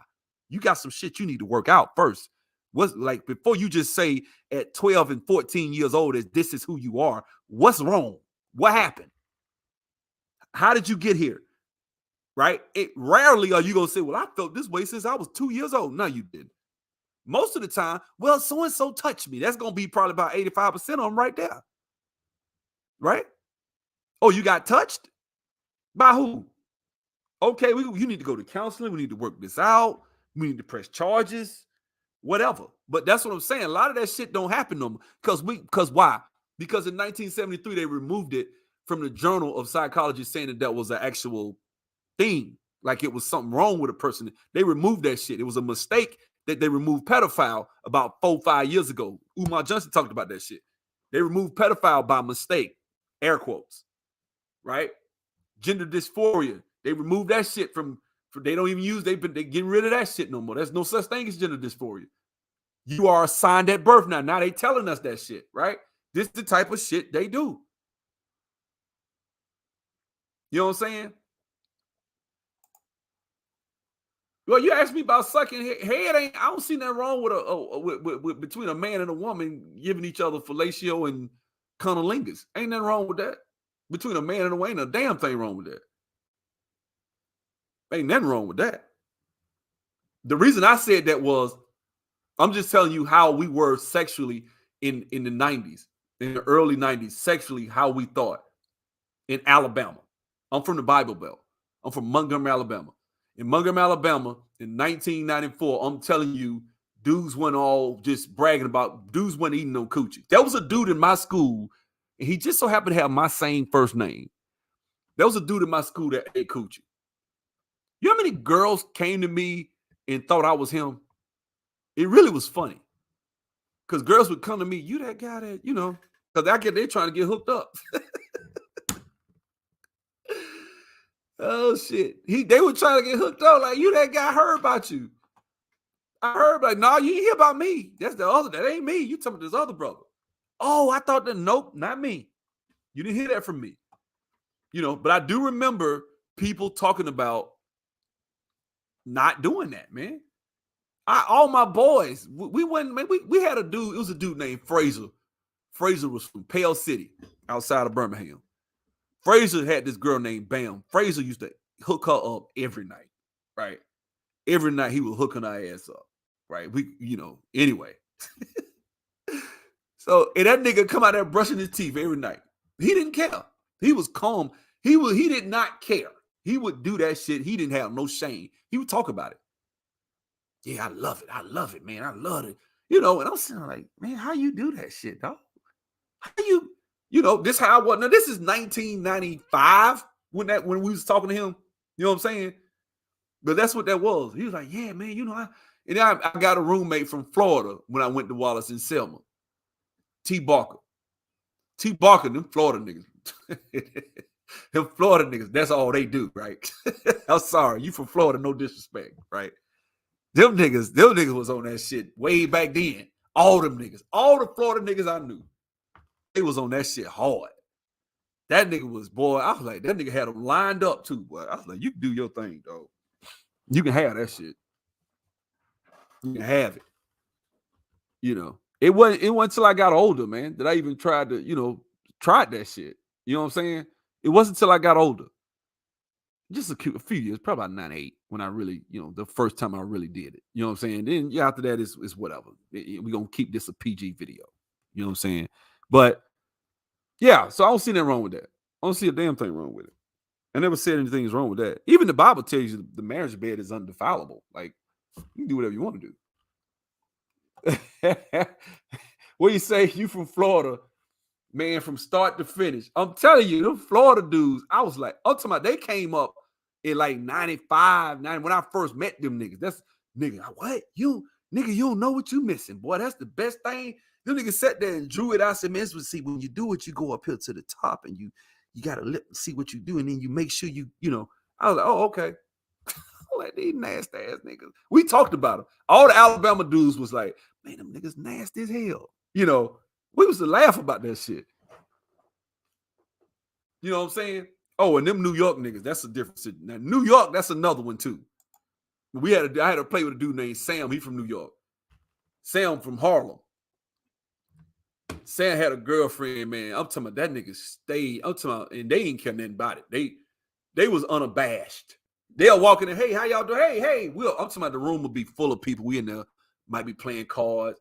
They're walking that motherfucker. He'll close the door. She's screaming in that. I'm like, damn, Sam, that nigga, he didn't care. That nigga ain't have no shame. Sam ain't have no shame. Sam was funny though. Sam about 6'6". That nigga could have been a damn comedian, boy. He was crazy as hell. You know what I'm saying? No, it didn't say. It said marriage.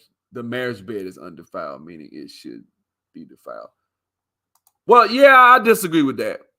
I disagree with that because I don't think there is nothing in the Bible telling you not to give your wife head, man. Fellatio, man. Come on, I ain't going there, bro. I don't want to get that's a little uncomfortable. I don't want to have that conversation. I don't think that's even a problem, bro. That's not even no. And now if you do, you got to go into Leviticus or something crazy. I'm not even getting into that with y'all, bro. I don't want to get into the doctrinal conversations. But anyway, I'm about to go. God bless y'all, man. Y'all have a good one. I see y'all. Enjoyed it, guys. We had a good one. Enjoyed it. I see y'all.